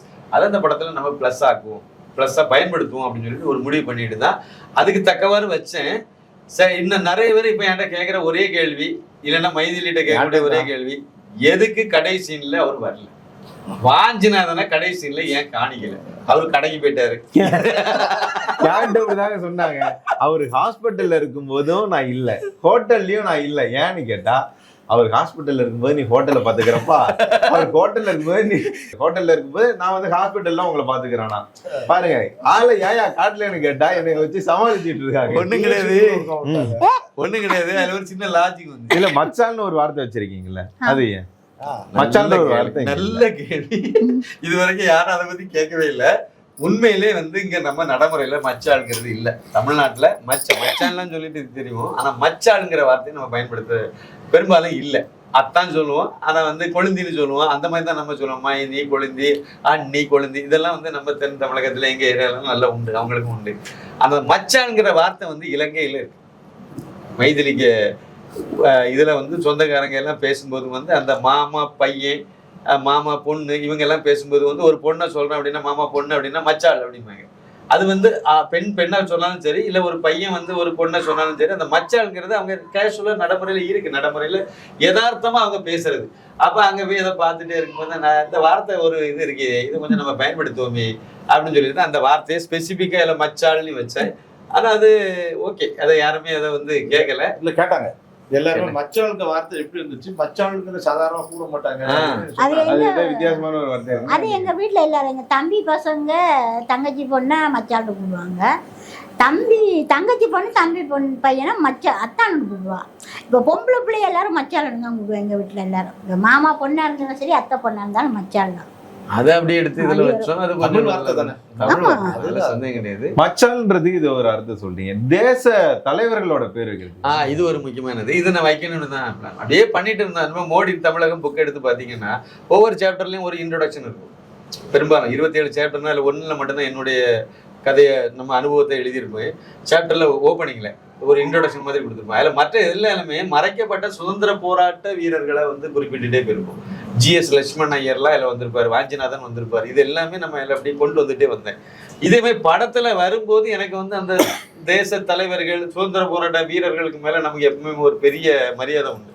அப்போ நான் நினைச்சேன் இதுல ஒரு வித்தியாசமா நம்ம வந்து நானா தான் யோசித்தேன், யாரும் சொல்லியெல்லாம் பண்ணல, நானா தான் வச்சேன். இப்படி யோசிச்சுட்டு இருக்கும்போது நம்ம ஏன் இதை வந்து எல்லா கேரக்டர், நல்ல கேரக்டர் எல்லாத்துக்குமே சுதந்திர போராட்ட தலைவர்கள் பேரா வச்சிடலாமே சொல்லி வைக்கும்போது தான் அதனால ஒவ்வொன்றா வச்சேன். உங்களுக்கு சுப்பிரமணிய பாரதின்னு வச்சேன், அவங்களுக்கு வந்து சுப்பிரமணிய சிவா, அப்புறம் வந்து லெஸ்லியாவுக்கு வந்து நீலகண்ட பிரம்மச்சாரி, எனக்கு வாஞ்சிநாதன், அதே மாதிரி வந்து காமராஜர், முத்துராமலிங்கம், ஏன்னா இவங்களும் சுதந்திர போராட்ட வீரர்கள் தானே. அதுமாதிரி வக்கீலுக்கு அதாவது கனல் கண்ணன் மாஸ்டருக்கு வந்து வக்கீலுக்கு வந்து சிதம்பரம் பிள்ளை அப்படிதான் அவருக்கு பேரே வச்சிருப்பாங்க, சிதம்பரம் பிள்ளை. அதுமாதிரி குயிலி, இவங்களுக்கு குயிலி. அதே மாதிரி வந்து வேலு நாச்சியார். இது மாதிரி அதில் இருக்கக்கூடிய பேர் எல்லாமே, அதை ஒண்டி வீரன் எல்லாமே, இவங்க எல்லாம் நல்லவங்க. மற்றவங்கள விட்டுருவோம். அதுல என்னன்னா அந்த வில்லனுக்கு வந்து முருகனி வந்தது அந்த பேருக்கு வேண்டி வச்சது, கதைக்காக வச்சிருந்தது. கதைக்காக. ஏன்னா கொடுத்துருப்போம். தமிழ், அதாவது தமிழ் கடவுளுக்கு பேரே இவனை மாத்திட்டான். அதுவே தமிழ் இல்லைன்னு சொல்லிவிட்டான். அவங்க வாயினால ஒரு டைலாக் வேற எல்லாம் பஞ்சு பண்ணி விட்டுருப்போம். தமிழ் கடவுள் பேரே தமிழ் இல்லைன்னு சொல்லிவிட்டானோட அப்படிங்கிற மாதிரி. அது தமிழ் கடவுள் பேரே தமிழ், முருகங்கிறதே தமிழ் பேரு இல்ல அப்படிங்கிற மாதிரி லெவலுக்கு கொண்டு போயிட்டாங்கிறது தான். ஆனா உண்மையில அது இந்து பேரா இருக்கனால தான் தலைவர் மாத்துவாரு. அப்படிதான் நடந்துச்சு. நம்ம இங்க படத்துல வைக்கும்போது அதுல நல்ல வேற தவிர்க்க முடியாம இல்ல முருகன்னு வச்சேன். மற்றபடி வேற ஒண்ணும் கிடையாது. வேற யாரையும் வந்து நோக்கத்திலையும் வைக்கல, இல்ல வேற எதுவும் இதுவும் கிடையாது. தமிழ் கடவுள் பேரு, அது முருகன்கிறது தமிழ் கடவுள் பேரு அப்படிங்கிறது கூட தெரியாம இந்த தற்குறிகள் எல்லாம் அதை மாத்திட்டு அலையுது, இல்ல மாத்துது, இல்லைன்னா ஏதோ சொல்லுதுங்கிறது மாதிரி அந்த மீனிங்ல அதை எடுத்துட்டு போனேன். மற்றபடி இந்த இவங்களெல்லாம் கௌரவப்படுத்துறதுக்காண்டி வச்சதுதான். அது நம்ம எதிர்பார்த்த மாதிரி அது கரெக்டா தான் இருக்கு, சரியா தான். இல்ல ஒரு நிறைய பேர் அதை கண்டுபிடிச்சிருக்காங்க. பேரெல்லாம் வரும்போது கடைசியில எல்லாம் கேட்கும்போது வாஞ்சிநாதன் நான் பேசணும். வாஞ்சிநாதன் யாருப்பா அது நம்ம கேங்ல அப்படின்னு பார்க்கும்போது உங்களை வாஞ்சிநாதன் இல்ல ஷூட்டிங் நடக்கும்போதே இவர் என்ன வாஞ்சிநாதன் தான் சொல்லிட்டு. அது சரி, போலீஸ் சான்றிதழ் கொடுக்குறவருக்கு பேரை ஏன் தட்சிணாமூர்த்தின்னு வச்சிருக்கீங்க? அது சும்மா இருந்துட்டு போட்டுன்னு வச்சோம். அதுக்கு குறியீடு இல்ல. குறியீடு கருணாநிதிக்கு பேரு தட்சிணாமூர்த்தி வச்சேன் போங்க. இதுல என்ன இருக்கு? அப்படியே ஓன கிழங்கு எல்லாமே சொல்லிட்டே போவேன். அந்த பொண்ணு அப்படியே வண்டியில 2 வீலர்ல வருமா, நீங்க நல்லா பாருங்க என் பேரு வந்து இங்கதான் வந்து கிருத்திகா, ஆனா சர்ச்சில் என் பேரு வந்து கிறிஸ்டினா. கிறிஸ்டினா என் பேரு சர்ச்சில் கிறிஸ்டினா. அதான் யாருக்கும் தெரியாது. நீ கூட என் பேரு வந்து கிருத்திகான்னு தான் நினைச்சிரு. உதயநிதிக்கு பொண்டாட்டிய பேரு தான் நான் வச்சிருக்கேன். ஓ அப்படியா? ஆமா, அது கிறிஸ்டின். தெரியுது அது கிறிஸ்டின். அது ஆமா, அது கிறிஸ்டின் அதுக்கு பேரு. அதனால அது கிறிஸ்டினா தான். அது கிறிஸ்தவ பெண். அது கிருத்திகாவா இருக்க வாய்ப்பே கிடையாது. கருணாநிதி திருட்டுத்தனமா இதை வந்து கிருத்திகான்னு மாத்தி வச்சு ஊரை ஏமாத்தி தெரியாருங்கிறது என்னுடைய பார்வை. அது இல்லன்னா அந்த பொண்ணுக்கு, அந்த அம்மாவுடைய +2 SSLC படிச்சிருக்குன்னு நினைக்கிறேன். அந்த இது சர்டிபிகேட் எல்லாம் இருக்கும்ல, வெளியே போட சொல்லுங்க. நான் அப்புறம் கிருத்திகானே நான் நம்புறேன். அப்படிதான் நான் வச்சேன். அது வந்து 420 வேலை பாக்குறாங்க அப்படிங்கிற அடிப்படையில தான் வச்சேன். அது உண்மையும் கூட. அது அப்படிதான் இருக்கும். நான் ஏற்கனவே பேசியிருக்கேன். இதெல்லாம் இது வச்சிருக்கேன், அவ்வளவுதான். இல்ல மறைக்கலாம் ஒண்ணும் கிடையாது. அப்ப யாருக்கா ராமசாமின்னு பேரை வச்சுட்டு வைப்பா, அடுத்த படத்துல வைப்போம், அவ்வளவுதானே. உங்க கோரிக்கை ஏற்றுக்கொள்ளப்பட்டது. அடுத்த படத்துல இவருக்கே வச்சிருவாங்க. ஒரு சில இடங்கள்ல விஓ ஆபீஸ்ல பின்னாடி நம்ம பார்க்க முடிஞ்சது. அப்புறம் எம்எல்ஏ வீட்லயும் வந்து அந்த புகைப்படம் நம்ம பார்க்க முடிஞ்சது. ஆனா வந்து என்னன்னா மூஞ்சா அப்படியே வைக்காம, திருஷ்டி பொம்மை மாதிரி வைக்காம, அப்படியே பேக்ரவுண்ட்ல அப்படியே காட்டுற மாதிரி காட்டியிருந்தீங்க. இந்த ஏமாத்து கோஷ்டி அவ்வளவு ஈவேராவை தான் தூக்கி வச்சுட்டாங்க. அதை தான் அங்கே சிம்பாலிக்கா காமிச்சோம். கொஞ்சம் பதிவு பண்ணிருக்கலாம், சரி பரவாயில்ல போட்டுன்னு வச்சோம். அதே மாதிரி கோர்ட்ல பாத்தீங்கன்னா நீங்க இவ்வளவு தூரம் சொன்னனால அதையும் சேர்த்து சொல்லிடுவோம். என்ன இங்க மறைக்கலாம் ஒண்ணும் கிடையாது. காவி திருவள்ளுவர். ஆமா, இல்ல திருவள்ளுவரே காவி தானே. என்ன சந்தேகம்? அதான் இப்ப காவி திருவள்ளுவர். ஆமா, இவங்கெல்லாம் உருட்டிட்டு இருக்கிறாங்க. திருவள்ளுவர் வாழ்ந்த காலம் 2000 வருஷத்துக்கு முன்னாடி, இயேசு கிறிஸ்து பிறக்கிறதுக்கு ஒரு 32 வருஷத்துக்கு முன்னாடி பிறந்தவர் தான் திருவள்ளுவர். அப்ப இங்க அவரு ஒரு சன்னியாசி. சன்னியாசினா காவி தானே ட்ரெஸ்ஸை போட்டிருப்பாரு. இங்க வெள்ளை சிலையை கட்டிட்டாலும் சரி அவரு. இவங்க இப்ப வெள்ளையை போத்தி அவரை வந்து அவர் எல்லாத்தையும் மாத்திட்டு இருக்காங்க. அவருக்கு வள்ளலார வெள்ளை சிலை கட்டி விட்டாச்சு, விபூதியை அழிச்சு விட்டாச்சு. அது இப்படிதானே பண்றாங்க. இது வந்து உருட்டு, இதெல்லாம் தப்பு தானே. அதனால அதுல வச்சிருக்கேன். இன்னொன்னு இது வள்ளுவரை விட, திருவள்ளுவரை விட பெரிய வக்கீல் யாரு, நீதியை போதிச்சது யாரு? அதனால திருவள்ளுவருக்கு போட்டோ மேல வச்சிருக்கேன். திருவள்ளுவர் சொன்னது ஏதாவது இவங்க செய்யறாங்களா இல்லையா? நம்ம கோர்ட்ல அதை மேல வச்சோம். கோர்ட்னாவே அம்பேத்கர் அவரோட போட்டோ தானே இருக்கும். சட்டமா அப்படியே அம்பேத்கர் அப்படி எழுதி வச்சுட்டு போயிருக்காரோ? கோர்ட்னா என்னதான் வைக்கணும், இல்ல சட்டக்கல்லூரினா என் பேரை மட்டும் தான் வைக்கணும், என் பேர்ல மட்டும் தான் தொடங்க, அப்படி ஏதாவது சொன்னார? கிடையாது இல்ல. அதுல இருக்கு நல்ல மைனூட்டா பாத்தீங்கன்னா நம்ம அது கரெக்டா வைக்கணும்னு நினைச்சது. இன்னொன்னு, திருவள்ளுவரை வச்சுட்டேன். இந்த பக்கம் இருக்குது யாரு? வாவேசு ஐயர். சுதந்திர போராட்ட காலத்துல உள்ள ஒரு பெரிய சுதந்திர போராட்ட தியாகி, வீரர், மிகச்சிறந்த அட்வொகேட், பாரத்ல. அவர் படிச்சு முடிச்சுட்டு சர்டிபிகேட் கிழிச்சு வெள்ளைக்கார மூஞ்சிலே எனக்கு தேவையில்லைன்னு கிழிச்சு போட்டு வந்தார். வாங்காம வந்தவர் அவரு ஒரு ஆள். இவரும் உண்டு. நேதாஜி சுபாஷ் சந்திர போஸும் அந்த லிஸ்ட்ல வருவார். ICS.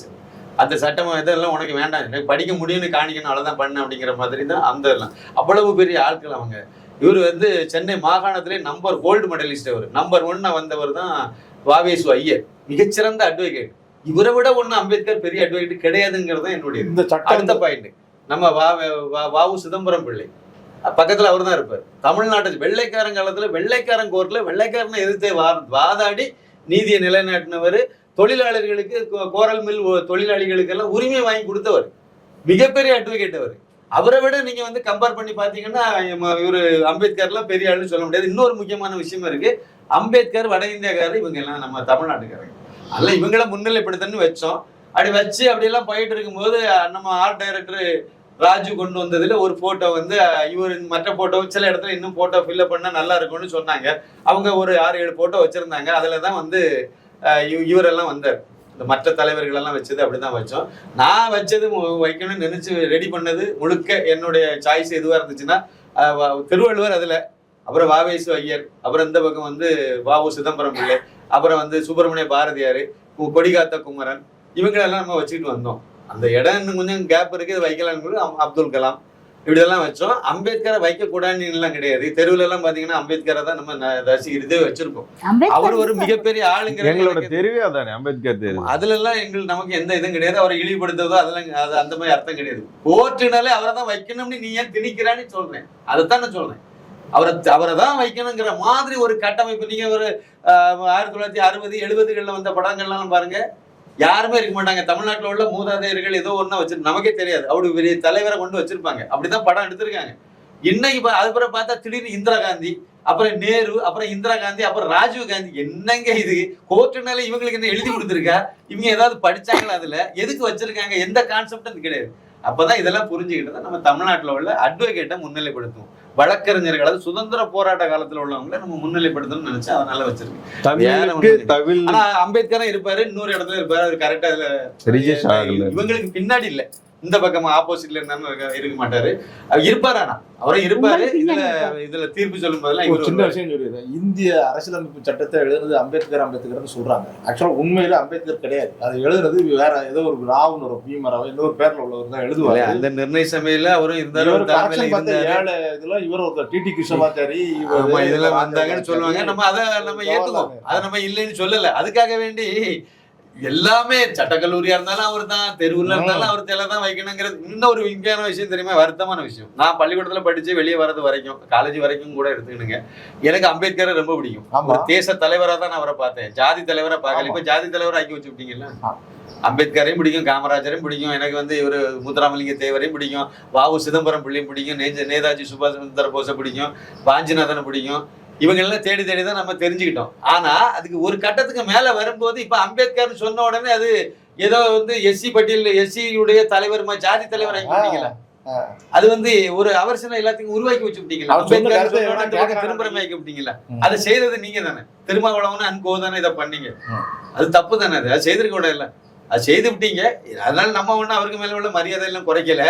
மரியாதை அவருக்கு நம்ம இருக்கு. கோர்ட்ல வைக்காம இருந்தது காரணம் இதுதான். தமிழ்நாட்டுக்காரங்களை பிரதானப்படுத்தணும் அப்படிங்கிறது நீங்க நல்லா பார்த்தாலே தெரியும். கேரக்டர் எல்லாம் தமிழ்நாட்டு சுதந்திர போராட்ட வீரர்கள் பேரா தான் இருக்கும். நேதாஜி சுபாஷ் சந்திர போஸ் ஒரு கேரக்டருக்கும் பேர் வைக்கல. அவர் வட இந்தியா, அவருக்கு மேல எனக்கு மரியாதை இருக்கு. ஆனா இவங்க எல்லாம் தமிழகத்துல மறைக்கப்பட்ட ஆளு. அதனால இங்க பாடுபட்டவங்களை நம்ம முன்னிலைப்படுத்தணும் சொல்லி அப்படி தேடி வச்சோம். அது கரெக்டா நல்ல பாராட்டு தான், நல்ல விஷயம் தான். அது இல்ல ரீசெண்டா ஒரு 2 வருஷமா என்ன அழுத்திட்டான், பிச்சுக்கிட்டான், குன்னிட்டான், பிச்சுட்டான்னு சொல்லி இப்படியே ஜாதி ரீதியான படங்கள் வந்துட்டு இருந்த இடத்துல நாங்க நல்லா தான் சந்தோஷமா தான் வாழ்றோம் எல்லாரும். எங்களுக்கு எல்லாம் ஜாதி பிரிவு கிடையாது. ஆனா அதுல ஒரு சில விஷயங்கள்ல நாங்க பாதிக்கப்படுறோம். கதை தான் இந்த படம் வந்து தூர வச்சு காட்டி. இப்போ சமீப காலத்துல எந்த ஒரு படமும் வராத சூழ்நிலையில பொதுமக்களுக்கு முக்கியமான விழிப்புணர்வு கிடைக்கணும். அது சரியான ஒரு நேரத்துல பெரிய லாபம் கிடைக்கலனாலும் பரவாயில்ல, ஏன்னா இந்த படத்துக்கு முதலீடு பண்ணவங்களுக்காவது இது கிடைக்கணும், அவங்களுக்கு வாங்கினதை கொடுக்கணும் அப்படின்னு சொல்லி முன்னெடுப்பு பண்ணி. இதுல நான் முக்கியமா இன்னொன்னு கேட்கணும்னு நினைக்கிறது, இயக்குநர்கள் சில பேர் தான் வந்து படத்தை எடுக்கவும் செஞ்சுட்டு அதுல நடிக்கவும் செய்வாங்க. அதே சமயத்துல அதுல ஒரு சில இயக்குநர்கள் தான் சொல்ல முடியும் படம் எடுக்கும்போது அவங்களே நடிச்சிருப்பாங்க அப்படின்னு சொல்லிட்டு. அதுல டி ராஜேந்திரன் அது மாதிரி ஒரு சில பேர் தான் உண்டு. அந்த வகையில இப்ப நீங்களும் வந்து படத்துல வந்து பாடல்களையும் எழுதியிருக்கிறதா நான் பாக்குறேன். படத்தை எடுத்திருக்கீங்க, நடிச்சிருக்கீங்க. எப்படி அதெல்லாம் இருந்தது? சிரமமா இல்லையா உங்களுக்கு? இல்ல, அது சிரமம் தான். முதல் ப்ராஜெக்ட்ல எல்லாரும் சிரமப்படணும். நடிக்கணும்னு இருந்தது எனக்கு ஆசை. அது வந்து எல்லாருக்கும் நடிக்கணும்னு ஒரு ஆசை இருக்கும். ஊர்ல டிராமா போட்டாள் இல்ல, நீங்க முதலாவது ஒரு 2 நாடக ஆசான்கள் போட்டு வச்சிருப்போம். 2 பேரும் என்னுடைய நாடக குரு. நான் கூட கேட்டிருந்தேன் யாரு. ஆமா, அவங்க 2 பேருமே அதுல ஒண்ணு பாத்தீங்கன்னா அதை இப்ப உடைச்சு சொல்லலாம்னு நினைக்கிறேன். பி முத்துணி போட்டிருப்போம். அவர் யாருன்னா நாவிதர், சமுதாயத்தால. ஆனா எங்களுக்கு நாடக குரு அவர் தான். அப்ப நாங்க ஒன்னா தானே வாழ்ந்துருக்கோம். அவங்க வீட்டுல தண்ணி குடிப்போம், சாப்பிடும், சின்ன எல்லாம் பண்ணுவோம். நான் அப்படிதான் வாழ்ந்ததே. நான் அப்படிதான் வாழ்ந்தேன். இன்னும் போனீங்கன்னா எங்க ஊருக்கு குமாரம் தொகுர், அந்த ஊர்ல இதுல முத்தாரம்மன் கோயில் இருக்கும். கோயிலுக்கு நேர பின்னாடி ஒரு கோயில் வச்சிருப்போம், ஒரு அம்மன் இது இருக்கும். அந்த கோயில் வந்து இவங்க பக்கத்து ஊர்ல உள்ள பட்டியல, அதாவது நான் இவங்க சாம்பவர்னு சொல்றோம்ல, அவங்களுக்கான கோயில். ஊரே நாடார் இருக்கக்கூடிய ஊரு. மையப்பகுதியில் ஒரு கோயில், அந்த கோயில் வந்து சாம்பவருக்கு உள்ளது, எஸ்சிக்கு உள்ளது. எப்படி சண்டை கண்டை எல்லாமே எப்படி வாழ்ந்துட்டு இருந்திருக்காங்க, எப்படி வச்சிருக்காங்க. இந்த ஷூட்டிங்லேயே நம்ம வந்து அருந்தினர் காலையில தான் அவங்க வீட்டில் தான் சாப்பிட்டோம் எல்லாருமே. அப்போ யாராவது அதில் ஜாதி பார்த்தோமா? அதனால ஜாதி இதெல்லாம் பார்த்து நம்ம யோசிக்கல.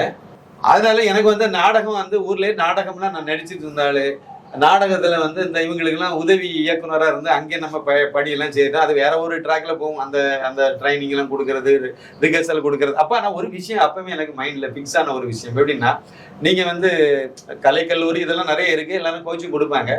உண்மையிலே ஒருத்தருக்கு வந்து முதல்ல அவங்க மைண்ட்ல வந்து அந்த என்ன விஷயம், என்ன டயலாக்ங்கிறது மைண்ட்ல நிக்கணும்.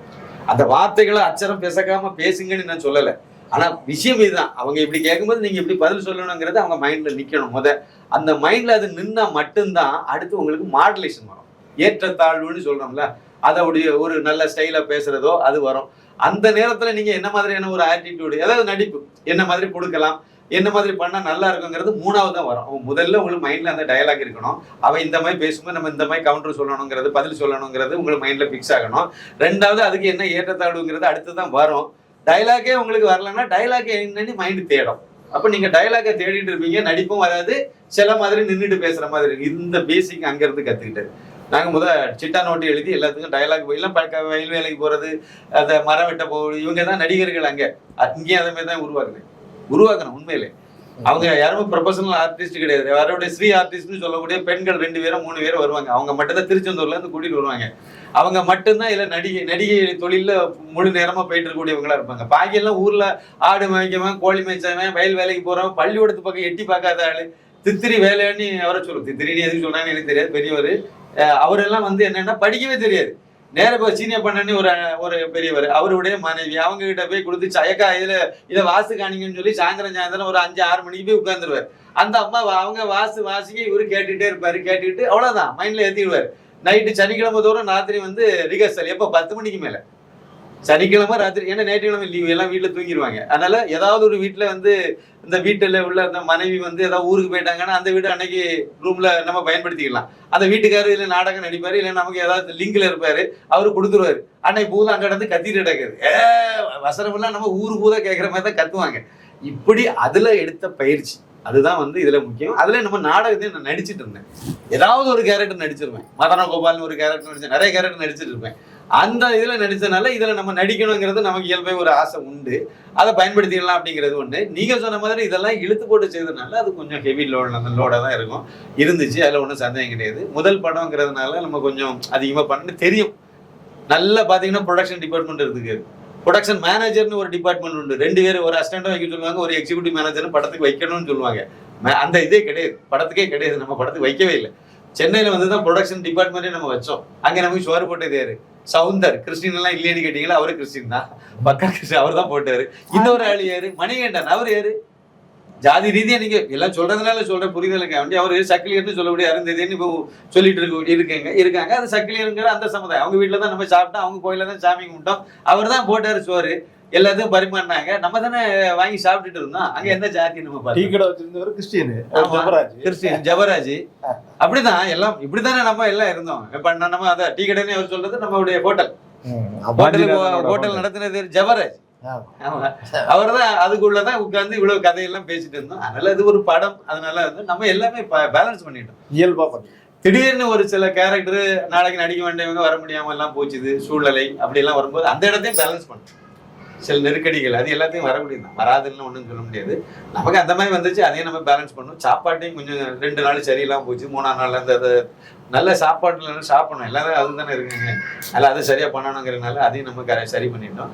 குறைபாடு இல்லை, பெரிய அளவில் குறை இல்லாமல் நம்ம திருப்தியாகவே நம்ம பண்ணணும். அதே மாதிரி அவுட்புட்டும் ரொம்ப சந்தோஷமா வந்த உடனே நான் எதிர்பாராத அவுட்புட் தான், யாருமே எதிர்பார்க்கலன்னு தான் சொல்லணும். இந்த அளவுக்கு வந்திருக்குமாங்கிறது இல்லை நடிச்சவங்களுக்கும் நம்பிக்கை இல்லை, இல்லை ஒர்க் பண்ண டெக்னீஷியனுக்கும் அந்த மாதிரி ஒரு பெரிய நம்பிக்கை இல்லாம தான் இருந்துச்சு. ஆனா எனக்கு மட்டும் நம்பிக்கை இல்லையா? இல்ல நம்பிக்கை இல்லைன்றது இல்ல, எனக்கு இது எப்படி இருக்குன்றது ஒரு எதிர்பார்ப்பு இருந்தது. இன்னொன்னு நம்ம சித்தாந்த சார்ந்து எடுக்கிறதுனால இது காமன் ஆடியன்ஸால இதை பார்க்க முடியுமா, கனெக்ட் ஆவாங்களா? ஏன்னா நம்ம பேசினாலே இது வந்து சங்கி பேசுறது அப்படின்ற மாதிரி இருக்குமே, அப்படின்ற மாதிரி இது சங்கி படம் அப்படின்ற முத்திரை வந்துருமா அப்படின்லாம் பார்க்கும்போது அது இல்லை அப்படின்றது இப்போ வெளிவந்ததுக்கு அப்புறம் தெரியுது. இதுல படத்துல அந்த குடிக்கிறதோ தம் அடிக்கிறதோ ஓப்பனிங்ல ஒரு சீன்ல மட்டும் நீங்க வச்சிருப்பீங்க. அதுல வந்து ஒரு வசனம் சொல்லி வச்சிருக்கீங்க, அதெல்லாம் நோட் பண்ணி சொல்லியிருந்தாங்க. பாதகம் செய்தவரை கண்டால் பயம் கொள்ளாத ஆகாது பாப்பா, ஓங்கி மிதித்து விடு பாப்பா, முகத்தில உமிழ்ந்து விடு பாப்பா அப்படின்றது ஒருத்தர் பெரியவர் அந்த வசனத்தை சொல்லி அந்த இடத்துல சரியா பொருத்தி சொல்லி இருக்காரு அப்படின்லாம் சொன்னாரு. அந்த ட்ரிங்க்ஸ் எதுவுமே இல்லாம எடுத்திருக்கீங்க இல்லைங்களா? அந்த சீன்ல கூட அதுல வந்து வேற வழி இல்லாம நம்ம அதை வச்சோம். இந்த பொண்ணை கதாநாயகியை டீஸ் பண்றாங்கிற இடத்துல அதுல புகையை ஊதணும்னு சொல்லிதான் நம்ம அதை வந்து அதை ஏதாவது ஒண்ணு பண்ணணும் கெட்டவனி காணிக்கிறதுக்கு. வேற வழி இல்லாம தான் நம்ம அதை வச்சோம், இல்லைன்னா அதை வச்சிருக்க மாட்டோம். இப்பெல்லாம் அது கெட்டவனே இல்லைங்க. அதெல்லாம் நாம்ஸ்ல வந்து தம் அடிக்கிறதோ சரக்கு அடிக்கிறதோ எல்லாம் கெட்ட இதே கிடையாது. இப்பெல்லாம் ஒரு தம் அடிக்கிறத வச்சோம், அதுல வேற மற்றபடி வைக்கல. நான் உங்ககிட்ட முன்னாடியே கேட்டதுதான், அதாவது வந்து இந்த படம் இந்த சமயத்துல கண்டிப்பா வெளியே வந்தே ஆக வேண்டும், திரையில வரலனாலும் கூட பரவாயில்லை, எல்லாரும் ஓடிடியில போகணும்னு நினைப்பாங்க. ஆனா நீங்க யூடியூப்ல வெளியிட்டிருக்கீங்க. இது மூலியமா எந்த அளவுக்கு நம்ம படத்துக்கு வந்து ஏற்கனவே நீங்க பேசினதுதான், 1 கோடி ரூபாய் பக்கமா நம்ம செலவு பண்ணியிருக்கோம். இதுல முதலீடு பண்ணவங்களாம் தேசியவாதிகள் தான். அதனால அவங்க கொடுத்த பணத்தையாவது கொடுத்தாகணும், அந்த மாதிரியான சூழ்நிலை இருப்பதா சொல்லியிருந்தீங்க. ஏன் நீங்க தியேட்டர்ல ரிலீஸ் ஆகல, ஓடிடியில ரிலீஸ் பண்ணிருக்கலாம்? இது ஒரு கேள்வி. அடுத்ததான் நீங்க எதிர்பார்த்த அளவுக்கு பணம் வந்துதான். அதாவது வந்து நம்ம ஓடிடியில வெளியிடுறதுக்கு அதாவது என்ன வித்தியாசம் அப்படின்னு பார்த்தேன். ஓடிடிக்கும் யூடியூப்புக்கும் என்ன வித்தியாசம்? ரெண்டும் ஒரே ஸ்கிரீன் தான், அதில் வரக்கூடிய அவுட்புட் ரெண்டுமே ஒரே இதுதான். ஆனால் ஓடிடியில் போடும்போது என்ன பிரச்சனை வருதுன்னா, பெரிய இப்போ ஓடிடி தளங்கள் வந்து நம்ம படத்தை உடனே வாங்கி எலெக்ஷனுக்கு முன்னாடி வெளியிடுங்கன்னு நம்ம சொல்லி அவங்க வெளியிடுற மாதிரி எந்த ஓடிடி தளமும் அதுக்கு ஒத்துட்டு வர மாதிரி இல்லை. சின்ன படங்கள் அப்படின்னு சொல்லும் போதே அவங்க அதை கண்டுக்கவே மாட்டாங்க. இவ்வளோதான். விஜய் படம்னா வாங்குறதுக்கு தயாரா இருக்காங்க, அஜித் படம் வாங்குறதுக்கு தயாரா இருக்காங்க. அதுவே கூட இப்ப பிசினஸ் டவுன் அப்படிங்கிறது, ஓடிடி பிசினஸ் டவுன். ஒரு சமயத்துல சேட்டலைட் பிசினஸ் பிச்சுக்கிட்டு போச்சுது. அப்ப எல்லாம் சேட்டலைட் ரைட்ஸே வந்து பெரிய லெவல்ல எல்லாம் வாங்க ஆரம்பிச்சாங்க. ஒரு படத்தை 2 கோடி 3 கோடி, அப்பவே படத்தினுடைய பட்ஜெட்டே 3 கோடி 4 கோடி 5 கோடி இருக்கும்போது ஓடிடி சேட்டலைட் சேனல்லே வந்து 2 கோடி 3 கோடி எல்லாம் கொடுத்து வாங்க ஆரம்பிச்சாங்க. அது ஒரு காலம். இப்ப வந்து அப்படி இல்லை, அந்த பிசினஸ் டவுன். அடுத்து ஓடிடி பெரிய லெவல்ல வந்துச்சு. நிறைய படங்கள் நீங்க வந்து சார்பட்ட பரம்பரையா இருக்கட்டும், இல்லை ஜெய்பீமா இருக்கட்டும், நிறைய படங்கள்லாம் ஓடிடியில தான் வெளியே வந்துச்சு, திரைக்கே வரல. இது மாதிரி நிறைய படங்கள் வந்துட்டு இருந்துச்சு. எல்லாம் அந்த பிசினஸ் நல்ல பீக்ல இருந்துச்சு. இப்போ அது டவுன் ஆயிட்டு. நம்ம வந்து சின்ன ப்ராஜெக்ட், இது 1 கோடிக்கு உள்ள ப்ராஜெக்ட், இதெல்லாம் அவங்க தீண்ட மாட்டாங்கிறது ஒரு பாயிண்ட். ரெண்டாவது, இன்னொரு புதுசா நம்ம ஏதாவது ஒரு ஓடிடி தளத்துல நம்ம வெளியிடலாம் அப்படின்னா அதுல என்ன பிரச்சனைனா, எந்த ஓடிடி தளத்துல வெளியிட்டாலும் சரி, பெரிய ஓடிடி தளத்துல வெளியிட்டாலும் அந்த இதுல நீங்க சப்ஸ்கிரைபரா இருந்தா மட்டும் தான் அதை பார்க்க முடியும். வேற படத்தையும் பார்க்கலாங்கிறது அடிஷனல் அவன் சொல்லக்கூடியது. நமக்கு இது வரைக்கும் அந்த ஓடிடி தளத்துல போய் எந்த படத்தையும் பார்க்காதவங்க இந்த இந்துடா படத்தை பார்க்கறதுக்காக வேண்டி இப்போ வந்து அமேசான்ல நம்ம போட்டிருக்க வச்சுக்கிடுங்க. அவன் ஒன்றும் கொடுக்கல, நம்ம வச்சுடுங்க. அதில் போடுறதா இருந்தா கூட அதை சப்ஸ்கிரைப் பண்ணா மட்டும்தான் பார்க்க முடியும். மற்றபடி சப்ஸ்கிரைப் பண்ணாதவங்க அதை பார்த்துடுவாங்க, அவ்வளவுதான். அப்புறம் வந்து இன்னும் நிறைய நடைமுறை சிக்கல்கள். சரி, சின்ன லோ எண்ட்ல உள்ள ஏதாவது ஒரு புது ஓடிடியில நம்ம ஏதாவது பண்ணோம், சின்ன ஓடிடி தளத்துல வெளியிடுறோம்னா வாய்ப்பு இருக்கு. ஆனா அதுல வெளியிடும் போது என்ன பிரச்சனைனா, அதுல நீங்க முதல் சந்தாதாரராக சேரணும். அதுக்கு 300 500 400 கட்டணும். கட்டிதான் நீங்க வந்து ஓடிடியில மெம்பர் ஆகி அப்புறம் தான் படமே பார்க்க முடியும். அப்ப எல்லாரும் பார்க்க வாய்ப்பு குறைவு. அதுவே யூடியூப் அப்படின்னா ஒண்ணுமே எல்லா நாடுகள்லயுமே அந்த ஓடிடி இருக்குமான்றது அது அடுத்த கேள்வி, அடுத்த பிரச்சனை. இது யூடியூப் அப்படிங்கும் போது யூனிவர்ஸ் எங்க வேணாலும் இருக்கும். ஆடு மாடு மேய்க்கிற எங்க சித்தப்பா மகனா இருந்தா கூட அவன் வந்து டக்குன்னு தட்டினோம்னா அவன் பாட்டுக்கு எங்க மாடு மேய்ச்சி முடியும் போது படத்தை பார்த்துட்டு கிளம்பிடுவான். அப்ப இது ஒரு வாய்ப்பா அமைஞ்சுது. அப்ப இது கரெக்டானதா இருக்கும். அதுல ஒரு சேனல்ல மட்டுமே நம்ம வெளியிடுறதை விட பல சேனல்கள்ல வெளியிடுவோம். இதுல பார்க்காதவங்க அதில் பார்ப்பாங்க, அதுல பார்க்காதவங்க இல்லை. ஒரு முயற்சி பண்ணி பார்ப்போம். இது சக்சஸ்ன்னு சொல்லும் போது இன்னும் நிறைய பேர் 300 400 படம் பெட்டிக்குள்ள கிடைக்கும். எல்லாம் ரெடி பண்ணி வச்சுட்டு வெளியிட முடியாம 300 400 படங்களுக்கு மேல போன்லயே கூட சொன்னாரு, நீங்க புதுசா ஒரு வழியை திறந்து வச்சிருக்கீங்க, இனி பல படங்கள் இது மாதிரி வெளியாகுவதற்கான வாய்ப்பு உண்டாக்கி கொடுத்துருக்கீங்க. இதுல வெளியிட்டு நம்ம இப்ப இதுல சக்சஸ், இப்ப இதுல வந்து ரிசல்ட் என்ன வந்து போச்சுன்னா சக்சஸ்ன்னு வந்துட்டு எல்லாருமே ஓவராலாவே சொல்லிட்டாங்க.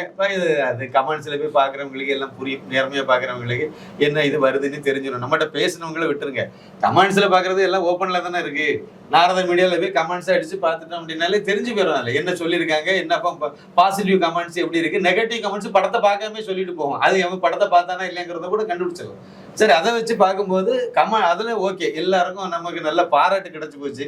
கதாநாயகி தான் எல்லாருமே நம்பர் 1 பாராட்டு. அதுல இந்த படத்துல நடிச்சதுல கதாநாயகி நம்பர் 1 பாராட்டு. அப்புறம் தான் டைரக்டருக்கு. உங்ககிட்ட பேசிட்டேன், நீங்க கதாநாயகி நம்பர் கொடுத்தீங்க, அவங்க கிட்டயும் ஒரு பாராட்டு சொல்லிடுவேன் அப்படி அவர்கிட்ட நிறைய பேச பேர் வந்துட்டு முடியுமா? இருக்காங்க, நிறைய பேர் பாராட்டுறாங்க. அது யாருன்னு என்கிட்ட எல்லாரும் கேட்டிருக்காங்க, அவங்க யாரு. அது இல்ல, எங்க தங்கச்சி வீட்டுக்கு ஆஸ்திரேலியான்னு எனக்கு போன் பண்ணி கதாநாயகியா கேட்டதா சொல்லி அந்த பொண்ணு நல்லா நடிச்சிருக்குன்னு சொல்லி என் தங்கச்சி அதெல்லாம் வந்து வீட்டுக்கு எல்லாருமே பாராட்டியிருக்காங்க. வீட்டுக்கு விருந்து கூப்பிட்டா சொல்லுங்க வரோம். ஆஸ்திரேலியாவுக்கு போமா. ஒருத்தங்க கூட இன்னொன்னு இதுல நடிச்ச யாரும் குறை சொல்லல. கதாநாயகி நல்ல நம்பர் 1ல வச்சு பேசுறாங்க இன்னைக்கு வரைக்கும், இன்னும் பேசுவாங்க. அது மறுக்க முடியாது. அவங்க நடிப்பு உண்மையிலே நல்லா நடிச்சாங்க. அதுல ஹாஸ்பிட்டல்ல அழுகிற சீன் வரும்போது எல்லாரும் சேர்ந்து அழுதுட்டாங்க கூட. அழுகிற சீனு அதெல்லாம் கரெக்டா தான் நமக்கு பஞ்சாச்சுது. அதெல்லாம் நம்ம ஒரிஜினல் வேற. அது அதெல்லாம் வந்து ஒரிஜினலா எனக்கு நடந்தது வாழ்க்கையில. அதை தான் மாத்தி வச்சேன். நடிச்சவங்களுக்கும் மற்றவங்களுக்கும் ஷூட் பண்ண கேமராமேனுக்கும் மற்றவங்களுக்கு அது என்னன்னு தெரிஞ்சதா இல்லைன்னு எனக்கு தெரியாது. எனக்கு அதுல அந்த இடத்துல ஒரு இது இருக்குங்கிறது எனக்கு ஏன்னா அது எனக்கு வாழ்க்கையில் நடந்தது இல்லை. அதெல்லாம் அது வரும்னு எதிர்பார்த்து கரெக்டா அதில் ஒர்க் அவுட் ஆச்சு. கடைசி கோர்ட்டு சீன்ல வரைக்கும் ஒருத்தங்க நல்லா கரெக்டா மைனூட்டா பார்த்துட்டு அந்த கதாநாயகி வந்து கடைசியில இப்படி வந்து ஒரு எங்க மக்களுக்காக ஏதாவது செய்யுங்கன்னு சொல்லும்போது அதுல அந்த ஃபீல் வரும்னு நான் எதிர்பார்த்து தான் பண்ணினேன். அது கரெக்டா வந்திருக்குன்னு சொன்னாங்க. எல்லாரும் அதை சொன்னாங்களான்னா அது தெரியல எனக்கு. 1-2 பேர் அதையும் சொன்னாங்க. அந்த சீன் வரைக்கும் மைனூட்டா பார்த்துட்டு அதை சொல்லதான் செய்தாங்க. மற்றபடி இல்ல நடிச்சவங்க எல்லாருமே நல்லா நடிச்சதா தான் எல்லாரும் சொன்னாங்க. ஓவராலா படம் வந்து நல்ல படம், எல்லாரும் பாராட்டக்கூடிய ஒரு பாராட்டு மலையில நனைகிற ஒரு படமா. இந்த படத்துல சொல்ற மாதிரி நீங்க காமெடி வச்சிருக்கீங்க, சீரியஸ் கண்ணீர் வரக்கூடிய சீன்கள்லாம் இருக்கு. எனக்கு இன்னும் எவ்வளவு கால் இருக்குன்னு நான் பார்க்கணுமா அப்படின்னு சொல்லிட்டு நீங்க எந்திரிச்சு பார்க்கும்போது அந்த பாடல்கள், அப்புறம் சண்டைன்றது பெருசா இல்லைன்னாலுமே இந்த படத்துல எந்த அளவுக்கு தேவையோ அந்த அளவுக்கு சரியா நீங்க வச்சிருக்கீங்க. இதுவரை நம்ம சார்ந்த படங்கள் வந்ததுல அந்த காமெடி இருக்குமா அப்படின்னா, பாடல்கள் இருக்குமானா இதெல்லாம் ஒரு கேள்விக்குறியா இருந்தது. இதுதான் ஒரு முழுமையான ஒரு படமா நாங்க பாக்குறோம் அப்படின்லாம் சொல்றாங்க. அதாவது இப்போ நம்ம இந்த இன்டர்வியூ எடுக்கிறது 1 மணி நேரத்துக்கு முன்னாடி ஒரு கமெண்ட்ஸ், ஊருக்கு போனேன் அப்படின்னு ஒரு ஐயா ஒரு பெரிய ஒருத்தர் வந்து ஒருத்தங்க வந்து ஒரு கமெண்ட் போட்டிருக்காங்க. நான் ஊருக்கு போனேன், எலெக்ஷனுக்கு ஓட்டு போடுறதுக்காண்டி போன இடத்துல நான் படத்தை பார்த்துட்டேன். என் பொண்ணு 12 வயசு பொண்ணுக்கு நான் வந்து இதை கொடுத்தேன், பார்க்கட்டும் அப்படின்னு சொல்லி கொடுத்தேன். படத்தை பார்த்துட்டு நல்லா இருக்குன்னு சொல்லிச்சு. அதாவது ஃபுல்லாக அந்த 12 வயசு பிள்ளைக்கும் அது பிடிச்சிருக்குன்னு சொல்லிச்சு.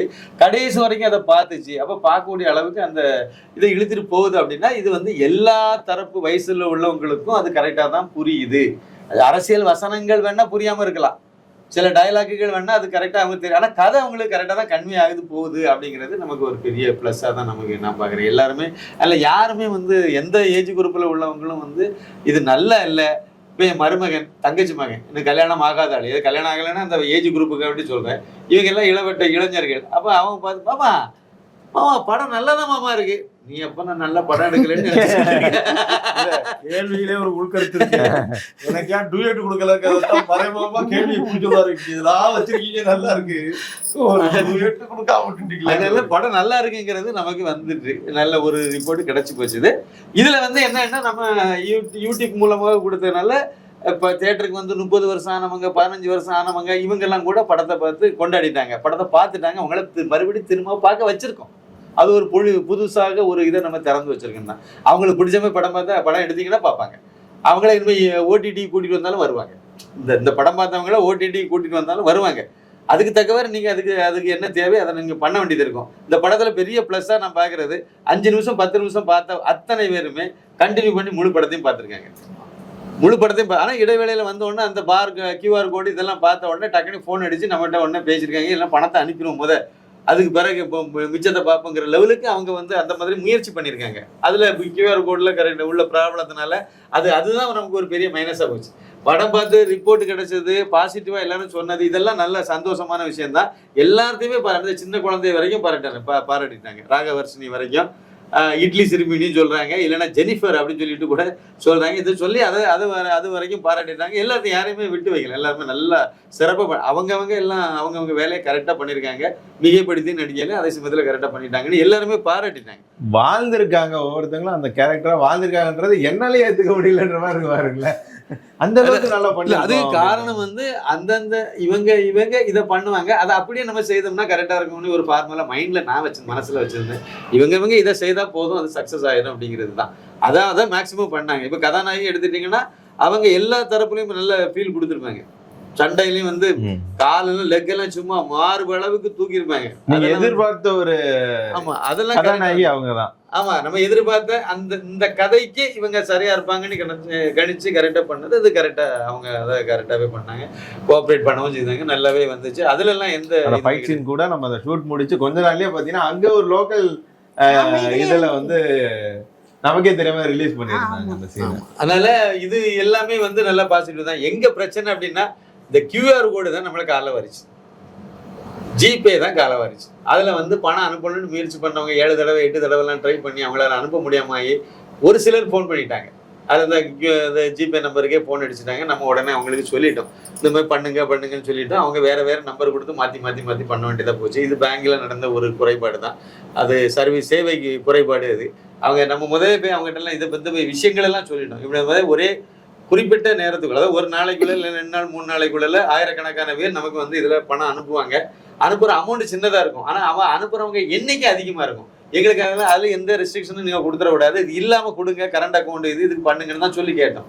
ஆனா என்ன செய்ய, அந்த மாதிரிப்பட்ட ஆள மேனேஜரை வச்சிருக்கீங்க, அவருக்கு அந்த நாலேஜ் கூட இல்லை, இதுக்கு என்ன செய்யணும்னு கூட. இப்ப என்னடா கேட்டா நான் சொல்லிடுறேன், ஏன்னா கத்துக்கிட்டேன், தெரிஞ்சுக்கிட்டேன். இந்த ஒரு வாரத்துக்குள்ளால அடிபட்டு இதுக்கு இதுதான் சொல்யூஷன்ங்கிறத நம்ம கண்டுபிடிச்சிட்டோம் கடைசியில.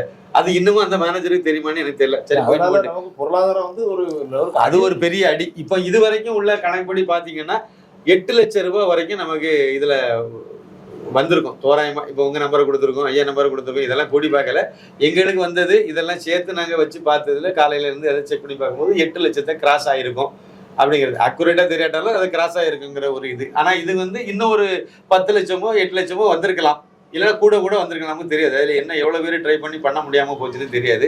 இப்போ புதுசாக நம்ம ஒரு QR கோடு, அதே காவியன் கலைக்கூடத்துக்கு பேரில் இன்னொரு கரண்ட் அக்கௌண்ட் ஓப்பன் பண்ணி அவங்ககிட்ட இருந்து ஒரு QR கோடு வாங்கி இதெல்லாம் பண்ணியிருக்கோம். அதை இப்போ தான் நம்ம திருப்பி இன்னையிலேருந்து தான் நம்ம கொடுக்க ஆரம்பிச்சிருக்கோம். இன்னையிலேருந்து கொடுக்குறா. இந்த சந்தர்ப்பத்தில் நான் அதையும் சொல்லிடுறேன், புதுசாக ஒரு QR கோடு நம்ம இந்த இடத்துல கொடுக்குறேன். அந்த QR கோடுக்கு நீங்கள் வந்து இது வரைக்கும் பணம் அனுப்ப முடியாமல் கொஞ்சம் சிரமப்பட்டவங்க சிரமத்துக்கு மன்னிச்சுக்கிடுங்க. அந்த இதில் நீங்கள் முயற்சி பண்ணி அதில் நீங்கள் அனுப்பலாம். 2 நம்பர் கொடுக்குறேன். ஒன்று 9094239666, இன்னொரு நம்பர் வந்து 9092345641.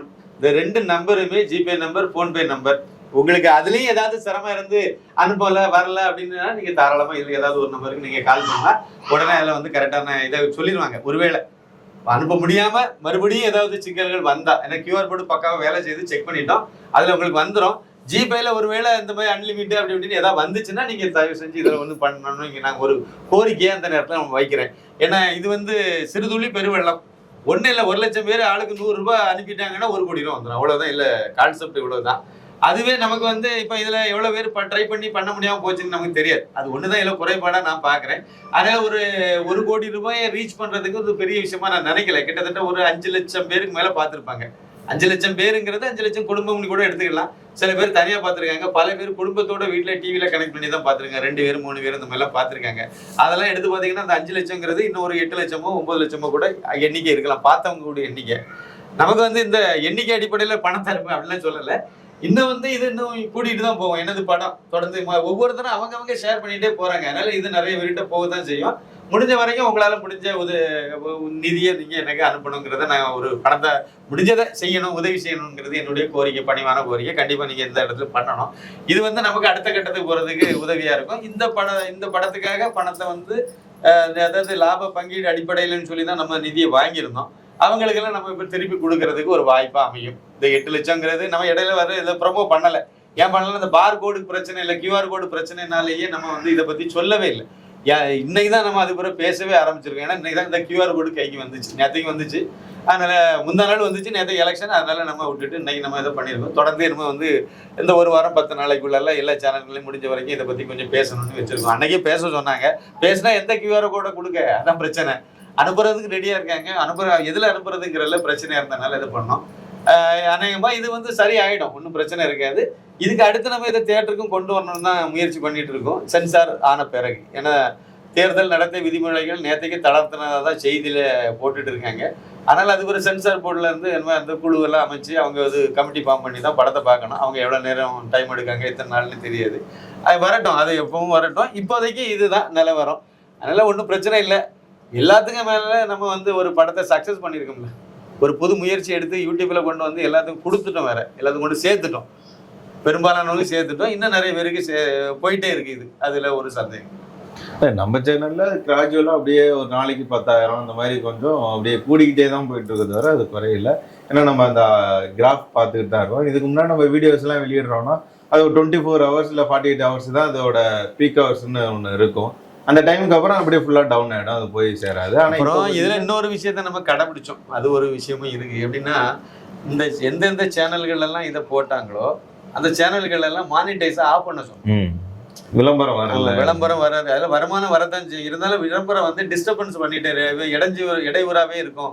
ஒரு 10 நிமிஷத்துக்கு ஒருக்கா ஒரு விளம்பரம் கூகுள் யூடியூப் விளம்பரம் வந்துட்டே இருக்கும்போது படம் பார்க்குறவங்களுக்கு ஒரு இரிட்டேட், ஒரு எரிச்சல் பண்ற மாதிரி ஆயிடக்கூடாதுங்கிறதுனால அதை கொஞ்சம் தவிர்க்க சொன்னோம். எல்லா நண்பர்களும் அதை ஒத்துக்கிட்டாங்க. ஒரே ஒரு சேனல்ல மட்டும் டெக்னிக்கலா அது வந்து ஏதோ பிராபலத்தினால அதை ஆஃப் பண்ண முடியாம கொஞ்சம் தவிச்சிட்டாங்க, அதை பண்ண முடியாம போச்சுது. மற்றபடி எல்லா சேனல்லுமே அது எதுலையுமே விளம்பரம் வராம இருக்கு காரணமே அதுதான் நமக்கு ஒரு ப்ளஸ்ஸா இருந்துச்சு. யூடியூப் சைட்ல இருந்து பார்த்தாலும் அவங்க நம்ம வந்து ஒரு மானிட்டர்ஸுக்காக வருமானத்துக்காக நம்ம ஏதோ ஒன்று பண்றோம்னு அவங்க நினைக்கவும் வாய்ப்பு இல்லை. ஏன்னா நம்மளே விளம்பரம் வேண்டாம்ல சொல்றோம், விளம்பரம் வேண்டாம்னு சொல்றோம். அப்ப அதுலயே ஒரு இது கிடைச்சு போச்சுது. படம் பாக்குறவங்களுக்கு அது ஒரு நல்ல ஒரு இது, பெரிய டிவில உட்காந்து வீட்டுல எல்லாம் பாக்குறவங்களுக்கு ரொம்ப சிறப்பா அது அமைஞ்சிட்டு. இந்த ஸ்கிப் பண்ண வேண்டிய ஆப்ஷன் கூட உங்களுக்கு இல்ல. எனக்கெல்லாம் ஒருத்தர் வெளிநாட்டுல இருந்து, சார் உங்களுக்கு வந்து நம்ம படத்துல பாருங்க நான் முழு படமும் பார்த்துட்டேன், இடையில ஒரு விளம்பரம் கூட வரல, ஒருவேளை இந்த படத்துக்கு ஏதாவது விளம்பரத்தை கட் பண்ணிட்டாங்களா ஒரு 3/4 மணி நேரம் விளம்பரம் வந்திருக்கும் அப்படின்னு சொன்னவங்க வந்து சொல்லியிருந்தாங்க. படம் எடுத்த சேனலோட அவன் சம்பாதிச்சிருப்பான். நம்ம அது வேண்டான்னு சொல்லி தவிர்த்து அதுக்கு நம்ம ஈடு கட்டுறதுக்கு நம்ம அந்த ஒவ்வொரு சேனலுக்கும் நம்ம ஒரு நம்மளால முடிஞ்ச ஒரு தொகையை நம்ம கொடுக்கலாம்னு சொல்லிட்டு பிளான் பண்ணி கொடுத்துருவோம். பேசினதை கொடுத்து விடுவோம், அது பண்ணிடுவோம். இருந்தாலும் அதுதான் காரணம் தான், அதனால நம்ம அதை நோக்கி போயிட்டு இருக்கோம், பார்ப்போம். இப்போ வந்து இயக்குனர் அவரோட இதை சொல்லிட்டாரு. இப்போ எனக்கு வந்து பாத்தீங்கன்னா போன் கால்ல கேட்பாங்க, இந்த மைதிலின்றவங்க யாரு, இந்த குயிலி உங்க அம்மா வந்தவங்க யாரு அப்படின்லாம் என்கிட்ட கேட்டுட்டு இருப்பாங்க. நீங்க இப்போ இடையில கூட சொல்லியிருந்தீங்க, என்ன சொல்லியிருந்தீங்க, விஜய் உனக்கே இதுல நம்பிக்கை இல்ல அப்படின்ற மாதிரி சொல்லியிருந்தீங்க. இவர் மேல எப்படி ஒரு நம்பிக்கை வந்து நீங்க, ஏன்னா இந்த படத்தோட ப்ரொடியூசர், அதனால அவங்க நம்பிக்கைன்னா கூட இருந்து பாக்குறோம்ல, இவர் ஜெயிப்பார்னு நம்பிக்கை இருக்கிறவங்க தானே எல்லாம் பண்ணுவாங்க. அதனால எனக்கு இவங்க ரொம்ப நம்பிக்கை. யாருக்கு இருக்கோ இல்லையா, நானே நம்பாட்டு வேற யார் நம்புவாங்க. இப்ப பொதுவான வீட்டுல எல்லாம் பாத்தீங்கன்னா கணவர் ஒரு தொழில் செய்ய போறேன்னா உனக்கு என்ன தெரியும், நீ இதை போய் பண்ற, அதெல்லாம் கொடுக்க முடியாதும்பாங்க. இதுல திரைத்துறையில போய் இவர் இன்வெஸ்ட் பண்ணி வைக்கிறாரு. இதுல நீங்க மட்டும் பண்ணாம உங்களோட உறவினர் எல்லாம் கூட இதுல வந்து இன்வெஸ்ட் பண்ணதா கூட தெரிஞ்சது. அதெல்லாம் எப்படி இதெல்லாம் சாத்தியம்? எல்லாம் இவர் மேல இருந்த நம்பிக்கை தான். என்ன நம்புறாங்களோ இல்லையோ, ஆனா இவரை மட்டும் எங்க வீட்டுல யாரும் விட்டு கொடுக்க மாட்டாங்க. இவர் எது செஞ்சினாலும் அத்தான் செய்யறது எல்லாம் சரியா தான் இருக்கும். அவர் ஒரு முடிவு எடுத்தாருன்னா கரெக்டா தான் இருக்கு. இதுல அவர் ஜெயிக்கணும்னு நினைக்கிறாருன்னா அவர் ஜெயிப்பாரு. அப்படி ஒரு முடிவுல தான் எங்க வீட்டுல எல்லாரும் கொடுத்தாங்க. இந்த படம் வெளிவந்ததுக்கு அப்புறம் அவங்களோட இது எப்படி இருக்கு? அது எப்படி சொல்றது, எல்லாருக்குமே ரொம்ப சந்தோஷம். அதை விட எங்க தங்கச்சி ஒரு ஆள் இருக்காங்க ஆஸ்திரேலியா, அவ என்னைய விட நான் சொல்றேன், என்னைய விட இவர் மேல அவக்கு அளவுக்கு அதிகமான நம்பிக்கை. அத்தான் நீங்க செஞ்சது கரெக்டா தான் செய்வீங்க, உங்களுக்கு என்ன எப்படி இருக்குது அப்படி எல்லாமே. நான் ஏதாவது சொன்ன நீ ஒண்ணு சொல்லாத, அவர் எது செஞ்சா சரியா தான் செய்வாரு. நீங்க தொழில் ரைட். இப்போ ப்ரொடியூசர்ங்க முறையில நீங்க மைதிலி, ஆனா நடிகைங்க முறையில குயிலி. இதுல இந்த ரெண்டுல உங்களுக்கு எது பிடிச்ச பாத்திரமா உங்களுக்கு நடந்துருக்கு? குயிலி நடிப்பை பத்தி உங்க வீட்டுல எல்லாரும் என்ன நடிப்பை பேசுறாங்களா, மைதிலியோட நிர்வாகத்தை பேசுறாங்களா, ப்ரொடியூசர் ப்ரொடக்ஷனை பேசுறாங்க? அது ப்ரொடக்ஷன், அது பாட்டு போயிட்டே இருக்கு. அது பாட்டு ஏதோ நான் பார்த்தேங்க, நான் அந்த ஷூட்டிங் அப்ப பார்த்ததுதான். அங்க வந்து வேற ஒரு துறையை சார்ந்த டெக்னீஷியன்ல ஏதோ ஒரு சப் ஆர்டிஸ்ட், ஏதாவது கோ ஆர்டிஸ்ட் யாராவது வரவங்க கூட எனக்கு இந்த ஜூஸ் எடுத்துருவாங்க அப்படின்னு சொல்லுவாங்க. ஆனா இவங்க அதுல ஏதாவது மீதி இருக்கு பாத்தீங்களா, ஏதாவது எடுத்துருவாப்பா, சிக்கனவாதி, அந்த மாதிரி ஒரு சிக்கனவாதி, நல்ல சிக்கனவாதி, அந்த மாதிரி வந்து இருக்கிறத கூட இல்ல. நம்ம இதுலதான் எல்லாரும் வந்து ஹார்லிக்ஸ் குடிச்சாங்கல்ல, ஆமா ஹோட்டல்ல இருந்து டீ காபிங்கிறது யூசுவலா எல்லாரும் இது பண்ணுவோம், என்ன கேட்டாலும் கொடுத்துருங்கன்னு சொல்லி ஹார்லிக்ஸ் குடிச்சாங்க. நம்ம சுதந்திரம் கொடுத்துருக்கோம். எல்லாரும் ஹார்லிக்ஸ், போர்ன்விட்டா, பூஸ்ட், ஆனா எனக்கு மட்டும் ஒரு பிளாக் காபி ஒண்ணு வேற அது கூட கேட்டாலும் தர மாட்டேன்ட்டாங்க அந்த டைம்ல, தெரியுமா? அது பாசத்தினால உடல்நிலையை காலத்தில் இந்த மாதிரி ஒரு இயல்பான ஒருத்தங்களா இருந்தாங்க ஷூட்டிங் ஸ்பாட்ல. இதுல நீங்க எப்படி வந்து ஒரு இயக்குனரா மட்டும் இல்லாம இதுல ஒரு நடிகராகவும் இருந்தீங்க, அதே மாதிரி இவங்களும் வந்து ஒரு ப்ரொடியூசரா மட்டும் இல்லாம ஒரு நடிகையா இருந்திருக்காங்க. உங்க வீட்டுல இது எப்படி பாராட்டினாங்க? உங்களை வந்து இயல்பா பார்த்துட்டு இருந்திருப்பாங்க தரையில, இப்ப திரையில பார்க்கும்போது எப்படி இருந்தது? அது எல்லாருக்கும் சந்தோஷம் தான். எங்க தம்பி என்ன எடுத்துட்டு அக்கான்னு கூப்பிட்டேன். இவ்வளவு நாள் அக்கா பேர் சொல்லி கூட கூப்பிட மாட்டேன் எங்க வீட்டுல. அக்கான்னு அக்கா தான் அப்படி உடனே எடுத்து குயிலி எப்படி இருக்கீங்க? நான் சொன்னேன் குயிலி, ஆமா உன் குரல் குயிலுமா இருக்கு, அதனாலதான் உங்க குயிலின்னு வச்சாரோன்னு கேட்டாங்க. அந்த அளவுக்கு உங்க மேல ரசிக்க நிறைய பேர் எடுத்து அலோ, நான் போன் வர அலர்ட் அலோ, நீங்க அந்த படத்துல நடிச்சிருக்கீங்களா? ஆமா குயிலி, கரெக்ட், அந்த குரலுக்கு ஏத்த மாதிரி இருக்கீங்க. குழந்தையா இருக்கீங்க. எது குழந்தை? ஏங்க என்ன போட்டு 2 சீன்ல அடிச்சு விட்டு அது உள்ள ஏதோ கம்ப்யூட்டர் தட்டிட்டு எடுக்க போய் பாரு அதை அப்படின்னு சொல்லிட்டு விரட்டிட்டு, வணக்கம்ங்க நான் தாங்க குயிலி பேசுறேன். லாஸ்ட்ல பாராட்டினதுல கூட நிறைய பேர் சொன்னாங்க, லட்டு கொண்டு வருவேல இட்லி மாதிரி இருக்கணும், உப்புமா மாதிரி இருக்கணும். ஆமா அது சிங்கிள் டேக்ல முடிச்சாங்க இல்லீங்களா? அது அத பாராட்டினாங்க. அது நிறைய பேர் அந்த இதை கூட எடுத்து வச்சு உப்புமா மாதிரி அவ்வளவு பெரிய பாராட்ட மாதிரி அவ்வளவு பெரிய டயலாக் ஒரே இதுல நீங்க பண்ணீங்களா? ஒரே இதுல தான் பண்ணது. அது நான் எனக்கே தெரியாத நம்பிக்கை மேல இவங்க தான். நீங்க இதுல இப்படி சொல்லிடுங்க, எது நான் ஏதாவது கொடுங்க, அதெல்லாம் கொடுக்க முடியாது, இந்த இது சொல்லிட்டு அப்படியே போயிட்டே இருந்து அவர் பாட்டு போயிட்டாரு. ஸ்கிரிப்ட் பேப்பர் கையில கொடுங்க, ஒரு பேப்பர் பண்ணி ஸ்கிரிப்ட் பேப்பர் நான் உட்காந்துட்டு இப்படி ஜெபம் பண்ணிட்டு உட்காந்துட்டேன். பட்டுராஜன்ல நாசமா போவான். பட்டுராஜ் ஒரு என்ன டென்ஷன் பண்ணிட்டு இருக்காங்க. பட்டுராஜ் எப்படியா இப்படி பண்ணணும், நான் இந்த சொன்னதை அவர் மிமிக்ரி பண்ணி சொல்லிட்டு இருந்தாங்க. அந்த வீடியோ எடுத்து அதை ஊர் ஃபுல்லா மிமிக்ரி பண்ணி எல்லாம் பண்ணாங்க. சரி இருக்கட்டு, அடுத்த கதைக்கு வாங்க. உங்க மதனா என்ன சொன்னாங்க அதை சொல்லவே இல்லை. எங்க தங்கச்சியோட இன்னொரு தங்கச்சி, அவங்க இலங்கையில இருக்காங்க. அவ சொன்னா அக்காட வாய பாரு அப்படியே நடிச்சிருக்கா அப்படின்னு. ஒரிஜினலுக்கு வாய் அப்படியே தரையில வந்திருக்கு. எல்லாருக்கும் எங்க பொதுவா எங்க வீட்டுல எல்லாருக்கும் சந்தோஷம். இல்ல எல்லாரும் கேரக்டர் ரசிச்சு டைரக்டர் அதுக்கு ரோல் கொடுத்திருக்காரு, அவ்வளவுதான், வேற ஒண்ணும். எங்க வீட்டுல மொத்தத்துல எல்லாருக்கும் ரொம்ப பிடிச்சிருக்கு. எங்க பேத்தி 4 வயசு தான். அவன் போன் பண்ணி எனக்கு என்னோட சண்டைக்கு வரா. எப்படி அவங்க அப்பாப்பாவை நான் அப்பாப்பாவுக்கு குண்டு போட்டு கால் போயிடுச்சு, நீ என்ன அங்கங்க போய் வந்துட்டு இருக்கா பட்டு, அப்பப்பா ஆஸ்பத்திரிக்கு கொண்டு போ. அப்போ அவ அழுதுகிட்டு போன் பண்றாங்க. என்னெல்லாம் வந்து ஒருத்தர் சொன்னாரு, என்னால வந்து கண்ணீரை கட்டுப்படுத்த முடியல. அவ சின்ன பொண்ணுக்கு என்ன தெரியும், அவ போன் பண்ணு. இவரு வந்து பெரியவர். இவரு வந்து பாத்தீங்கன்னா 1 வருஷத்துக்கு முன்னாடி தான் ஒரு காவல்துறையில இருந்து ரிட்டையர்ட் ஆயிருக்கிறாரு.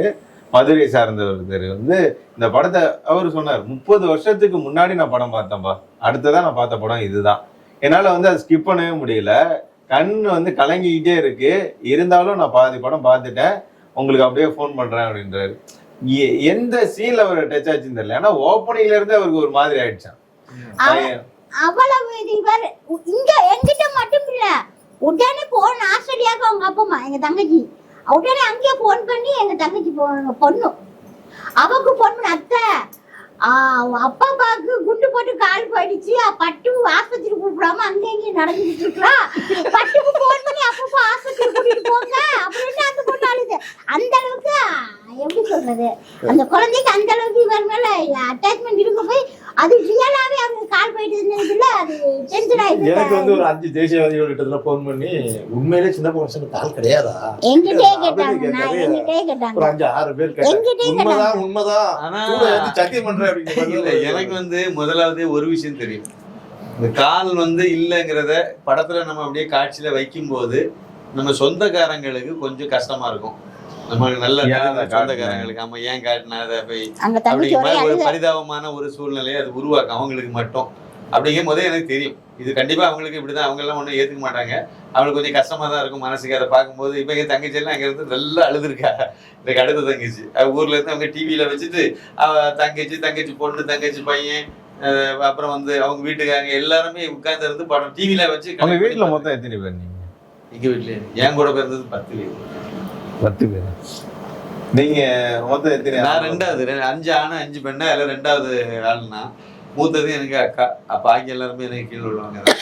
இதுல எனக்கு அடுத்த தங்கச்சி தான் பத்மா, அவ தான் இந்த படத்தை பார்த்துட்டு அழுதுட்டு, அப்புறம் தங்கச்சி பையன் தான் வந்து இதை சொன்னாரு, இந்த மாதிரி அம்மா அழுதுட்டு படத்தை பார்த்து. ஏன்னா அவங்களுக்கு வந்து அந்த ஒரிஜினலா எனக்கு ஆக்சிடென்ட் நடந்துச்சுல அது ஃபீல் ஆயிடுச்சு. அப்படியே வந்து அது இன்னொன்னு அவங்க படத்தை அப்பதானே பாக்குறாங்க, புதுசா பாக்குறாங்க, பார்க்கும்போது அவங்களுக்கு ஒரு பெரிய ஒரு இதா இருந்துச்சு. இதை நம்ம எதிர்பார்த்தது நமக்கு தெரியாதவங்க நம்மளுக்கு அறிமுகம் இல்லாதவங்க, ஆனா நம்மள வீடியோல பார்த்திருப்பாங்க, இல்லைன்னா வீடியோல கூட பார்க்காதவங்க கூட இருப்பாங்க நிறைய. அப்ப அவங்களுக்கெல்லாம் வந்து ஒரு கதையை ஒரு படமா தானே பார்ப்பாங்க. அப்ப அவங்களுக்கு என்ன ஃபீல் ஆகும், உண்மையிலே வந்து கால் இருக்கா இல்லையா அப்படிங்கிற டவுட் அவங்களுக்கு வரணும்னு எதிர்பார்த்து கரெக்டா அவங்களுக்கு. இப்ப நம்ம வீடியோல நம்ம நாரத மீடியா சாமானிய ரொம்ப வருஷமா பேசிட்டே இருக்கனால அதுல பார்த்த எல்லாருமே கூட இப்ப வந்து உண்மையிலே கால் இல்லையா அப்படிங்கிற மாதிரி தான் சந்தேகத்துல தான் கேட்டாங்க. இல்லை அப்படின்னு சொன்னா நம்பவே முடியல. சில பேர் இல்லாம இருக்கும் அப்படிங்கிறத 1-2 பேர் அப்படி சொல்லி நினைச்சிருக்காங்க. பல பேர் வந்து இல்ல கால் இருக்கு ஆனா சிஜில தான் மாத்திருக்காங்க, இல்லாத மாதிரி காணி. நிறைய பேர் இதை மறைக்க தான் ட்ரை பண்ணுவாங்க. நீங்க அதை ஓப்பனாவே எடுத்து வச்சுட்டோம்ல. அதனால அது நான் எதிர்பாராத இடத்துல கூட அவங்களுக்கு கொஞ்சம் அந்த சென்டிமெண்டா ஃபீல் ஆயிருக்கு. அது பாத்ரூம்ல இருந்து வெளியே அந்த பாட்டுக்கு லீடு ஒண்ணு கொடுப்போம்ல, பாத்ரூம்ல இருந்து அப்படி வரக்கூடிய இது சோகமா அப்படி வந்துட்டு இருக்கோம்ல, அந்த இடத்துல கூட இவங்களுக்கு கொஞ்சம் சோகம். இது பெண்களுக்கு கொஞ்சம் அது இதா இருக்கு. உள்ள இருந்து வெளியே அதெல்லாம் எதிர்பார்க்கல உள்ள வர்றது. ஆமா, இல்ல வேற யாரும் நடிச்சிருந்தது அது ரொம்ப கஷ்டப்படும். அந்த அளவு பர்ஃபெக்ஷனா வந்துருக்காரு, இந்த அளவு பண்ணிட முடியாது. அப்புறம் நம்ம வந்து அதே ஸ்லாங் தான் வரப்போகுது, அதனால அதுக்கும் கரெக்டா மேட்ச் ஆயிடுச்சு. சரி அப்படியே பண்ணிடுவோம் சொல்லிட்டு பண்ணோம், கரெக்டாவே ஒர்க் பண்ணேன். நான் ஏதாவது இதுல பணம் முதலீடு செய்திருக்கவங்க யாராவது நானே நடிக்கிறதுனால அது ஏதாவது சொல்லுவாங்களாங்கிற மாதிரி ஆரம்பத்துல யோசித்தேன். அதை ஏதாவது ஒரு இதா சொல்லுவாங்களோ நினைப்பாங்களோ, வழக்கம் அப்படி வாய்ப்பு உண்டு. ஆனா பார்த்துட்டு எல்லாருமே நல்லா இருக்கு, ஒரே வார்த்தை முடிஞ்சு போச்சு. ட்ரெய்லரை பார்த்துட்டு ட்ரெய்லர்ல எல்லாருமே வந்து ஓகே நல்லா இருக்குன்ட்டாங்க. யாருமே குறை சொல்லலை. ட்ரெய்லரை பார்த்தவங்க அப்போ படத்தை பார்த்த பிறகு வந்து எல்லாருமே பாராட்ட தான் செய்வாங்க. இன்னைக்கு வரைக்கும் ஒருத்தங்க கூட எவ்வளவு ரூபா வந்து உங்களுக்கு இது வரைக்கும் வந்திருக்கும் இது அப்படி யாருமே கேட்டதில்லை, இதுவரைக்கும் கேட்டது கேட்க மாட்டாங்க. நீங்க சந்தோஷப்பட்டாரு, பரவாயில்ல லிமிட் ரீச்னு வந்துருச்சு, நீங்க படம் ரிலீஸ் பண்ணி 2-3 நாளையிலேயே நீங்க அமௌண்ட் உங்களுக்கு வந்துருச்சு அப்படின்னு நினைச்சிட்டாரு. ஏங்க அது பிரச்சனைங்க, 30 பேருக்கு மேல 31வது ஆளுக்கு ரீச் இருந்தா வரும் அப்படின்னு சொல்லிட்டு சொல்லியிருந்தாங்க. நாங்க போட்ட அளவுக்கு தான் படம் எடுப்போங்கிற மாதிரி வச்சுட்டாங்க.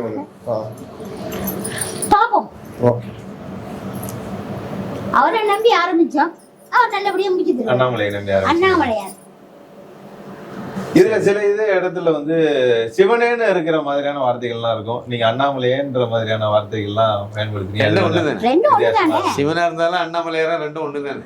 அண்ணாமலையே வார்த்தை 3 இடத்துல யூஸ் பண்ணிருக்காரா, இன்னொரு அதெல்லாம் கண்டுபிடிச்சிருக்காங்க, நோட் பண்ணி சொன்னாங்க. தாமரை விசிறி எல்லாம் யூஸ் பண்ணிருக்கீங்க நீங்க ஒரு சீன்ல. அம்மா அது எனக்கு அங்க அந்த சீட் மாட்டி நான் உதயசூரியன் இத காணிக்கிறேன், தாமரை தான் காணிக்க முடியும். அதுக்கு விசிறி கமலம் தாமரை தான் காணிக்க முடியும். அப்புறம் போன் கவர் கூட வாங்க காவி கலர்ல, அது இவர ஏற்கனவே காவி தான், அதனால அவர் எல்லாமே காவி தான் யூஸ் பண்ணுவார். அதாவது காவியன் அப்படிங்கிறது வந்து எங்க பையன் பேரு, குழந்தைக்கு பேரு. குழந்தை இல்ல இப்போ, அதனால காவியன் கலைக்கூடம்னு அதை வச்சிட்டோம்.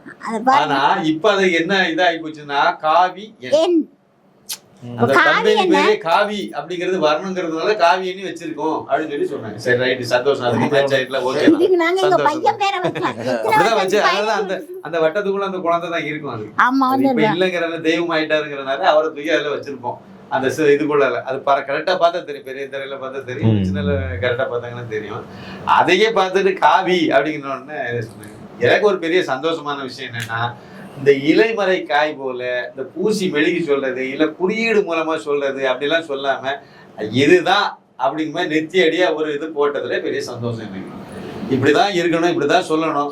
சும்மா எதை எடுத்தாலும் ஹாலிவுட் படத்தை பாரு, அதை பாடு, ஈரங்க பாருன்னு சொல்லிவிட்டு அவங்க எல்லாம் ஓப்பனா படம் எடுக்கிறான். இங்க வந்து நீ இப்படி சொல்லாத, வாழைப்பழத்துல ஊசி குத்தனவே அது எது குத்தணும், இதைத்தான் சொல்ல போறோம், வெளிப்படையா சொல்லிடு. இல்ல கேரளாவுல இந்த மலையாள படங்கள் வருதுல்ல இப்ப ரீசெண்டா, அந்த படங்களை பார்த்த மாதிரி இருக்கு, இயல்பு தன்மை, அது இயல்பு எல்லாருமே சொன்னாங்க, யதார்த்தம், யதார்த்தமா இருக்கு. துணிச்சலா எடுத்துறீங்க, துணிச்சலா பேசிருக்கீங்க, யாரும் பேசுறதே பயப்படுற வார்த்தைகளை நீங்க வந்து படத்துல எடுத்து வச்சிருக்கீங்க. இது எப்படியோ திரைக்கு முன்னாடியே நீங்க யூடியூப்ல ரிலீஸ் பண்ணீங்க. இதே திரையில வந்திருந்தா சென்சார் போர்டு எவ்வளவு வார்த்தைகளை கட் பண்ணி வச்சிருக்கோம். இல்ல அதுல குறிப்பிட்ட வார்த்தையெல்லாம் கட் பண்ணாங்க, அது எல்லா வார்த்தையெல்லாம் ஒண்ணும் வெட்ட முடியாது. ஜாதி பேர் வந்து இப்போதைக்கு நீங்க இந்த திராவிடியா மாடல்னு சொல்லிட்டு அது என்ன அன்கான்ஸ்டிடியூஷனல் வார்த்தையா இல்லைன்னா அன்பார்லிமெண்டரி வார்த்தையா, இது என்ன வார்த்தை? இது தர்மபத்தின்னு இருக்கு, தர்மபத்தி நல்ல வார்த்தைனா கெட்ட வார்த்தையா? நல்ல வார்த்தை தானே, அதை எப்படி மீட் பண்ண சொல்லுவீங்க?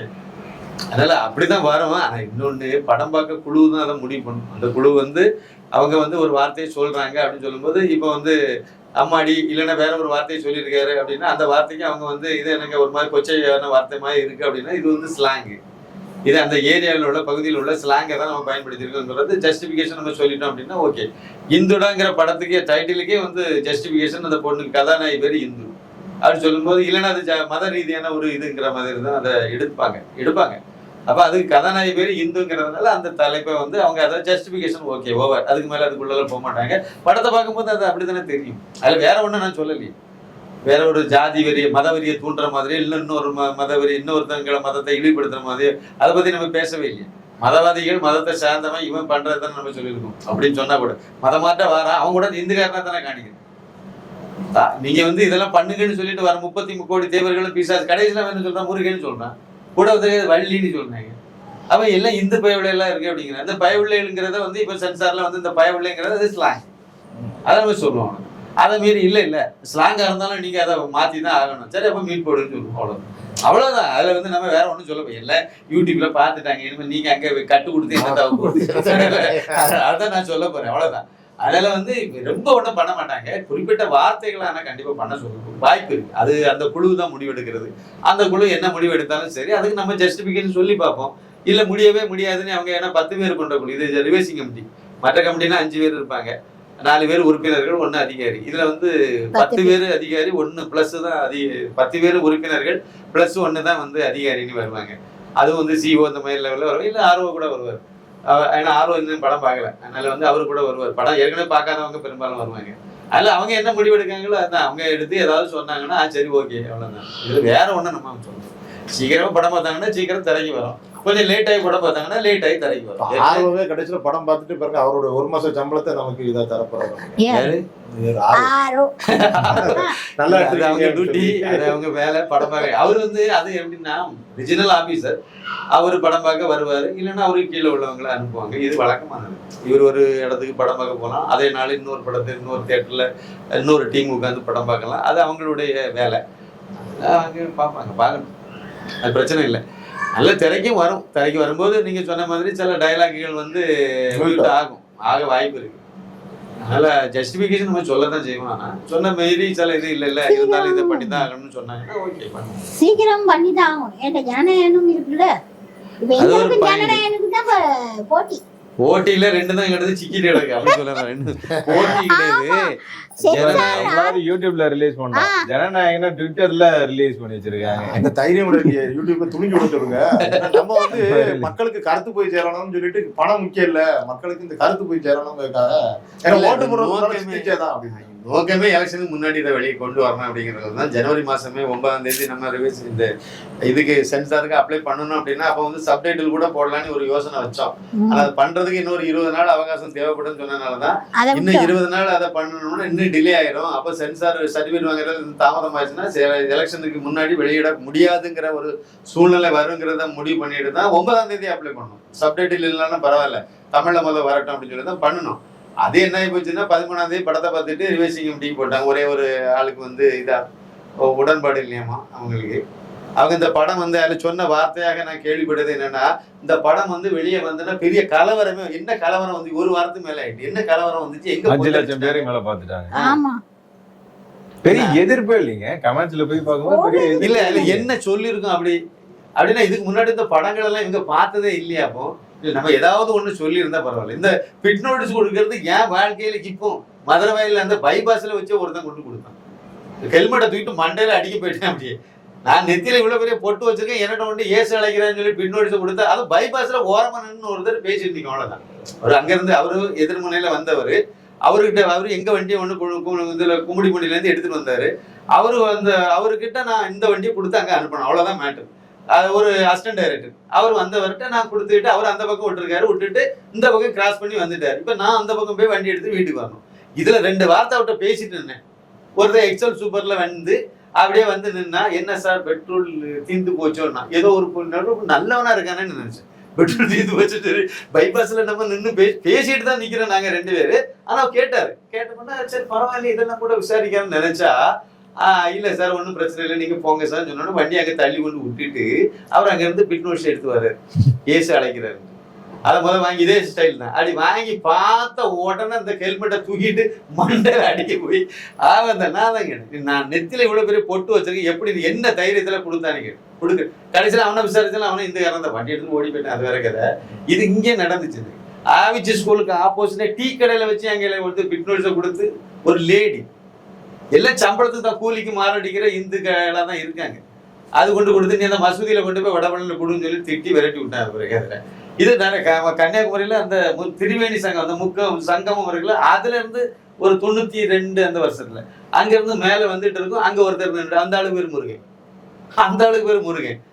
அவர் வந்து பின்னோடிச்சு கொடுத்துட்டு இருக்காரு. இதை பத்தி ஏதாவது கேட்ட தெரியுமா? தாராளமா கேளுங்க அப்படின்னாரு. இங்க வானொலி கூட்டிட்டு போய் பைபிள் எடுன்னு சொல்லிட்டு இதை கேட்டா பப்பான்னு தடையிட்டு இருந்தாரு. ஒருத்தருக்கும் தெரியாது, இதுல பைபிளுக்கு இதை கொண்டுட்டு வர ஒருத்தருக்கும் தெரியாது. அதே மாதிரி தான் டியூஷன் சென்டர், ஓம் பராசக்தி டியூஷன் சென்டர் நாங்க வச்சிருந்தோம். அந்த டியூஷன் சென்டர்ல ஒரு நாள் காலையில 8 மணி இருக்கும். ஒருத்தர் வந்து விவேகானந்தர் மாதிரி அங்கேயெல்லாம் போட்டுட்டு ஒரு 60 வயசு கிட்ட இருக்கும் அவருக்கு. அவரு சொன்ன டைலாக் தான் இது, 33 கோடி தேவர்களும் பிசாசுகள் அப்படின்னு சொல்லிட்டு வந்தாரு காமௌண்டுக்குள்ள. இந்த பையன் மாதிரிலாம் சிரிச்சுட்டான், சின்ன பையன் மாதிரி இந்த டியூஷன் படிச்சிருந்தவன்ல மச்சிக்கி தான் இவன் சொல்லிட்டு அழகா அந்த ஆளை கூட்டி நேரே உள்ள விட்டுட்டாங்க.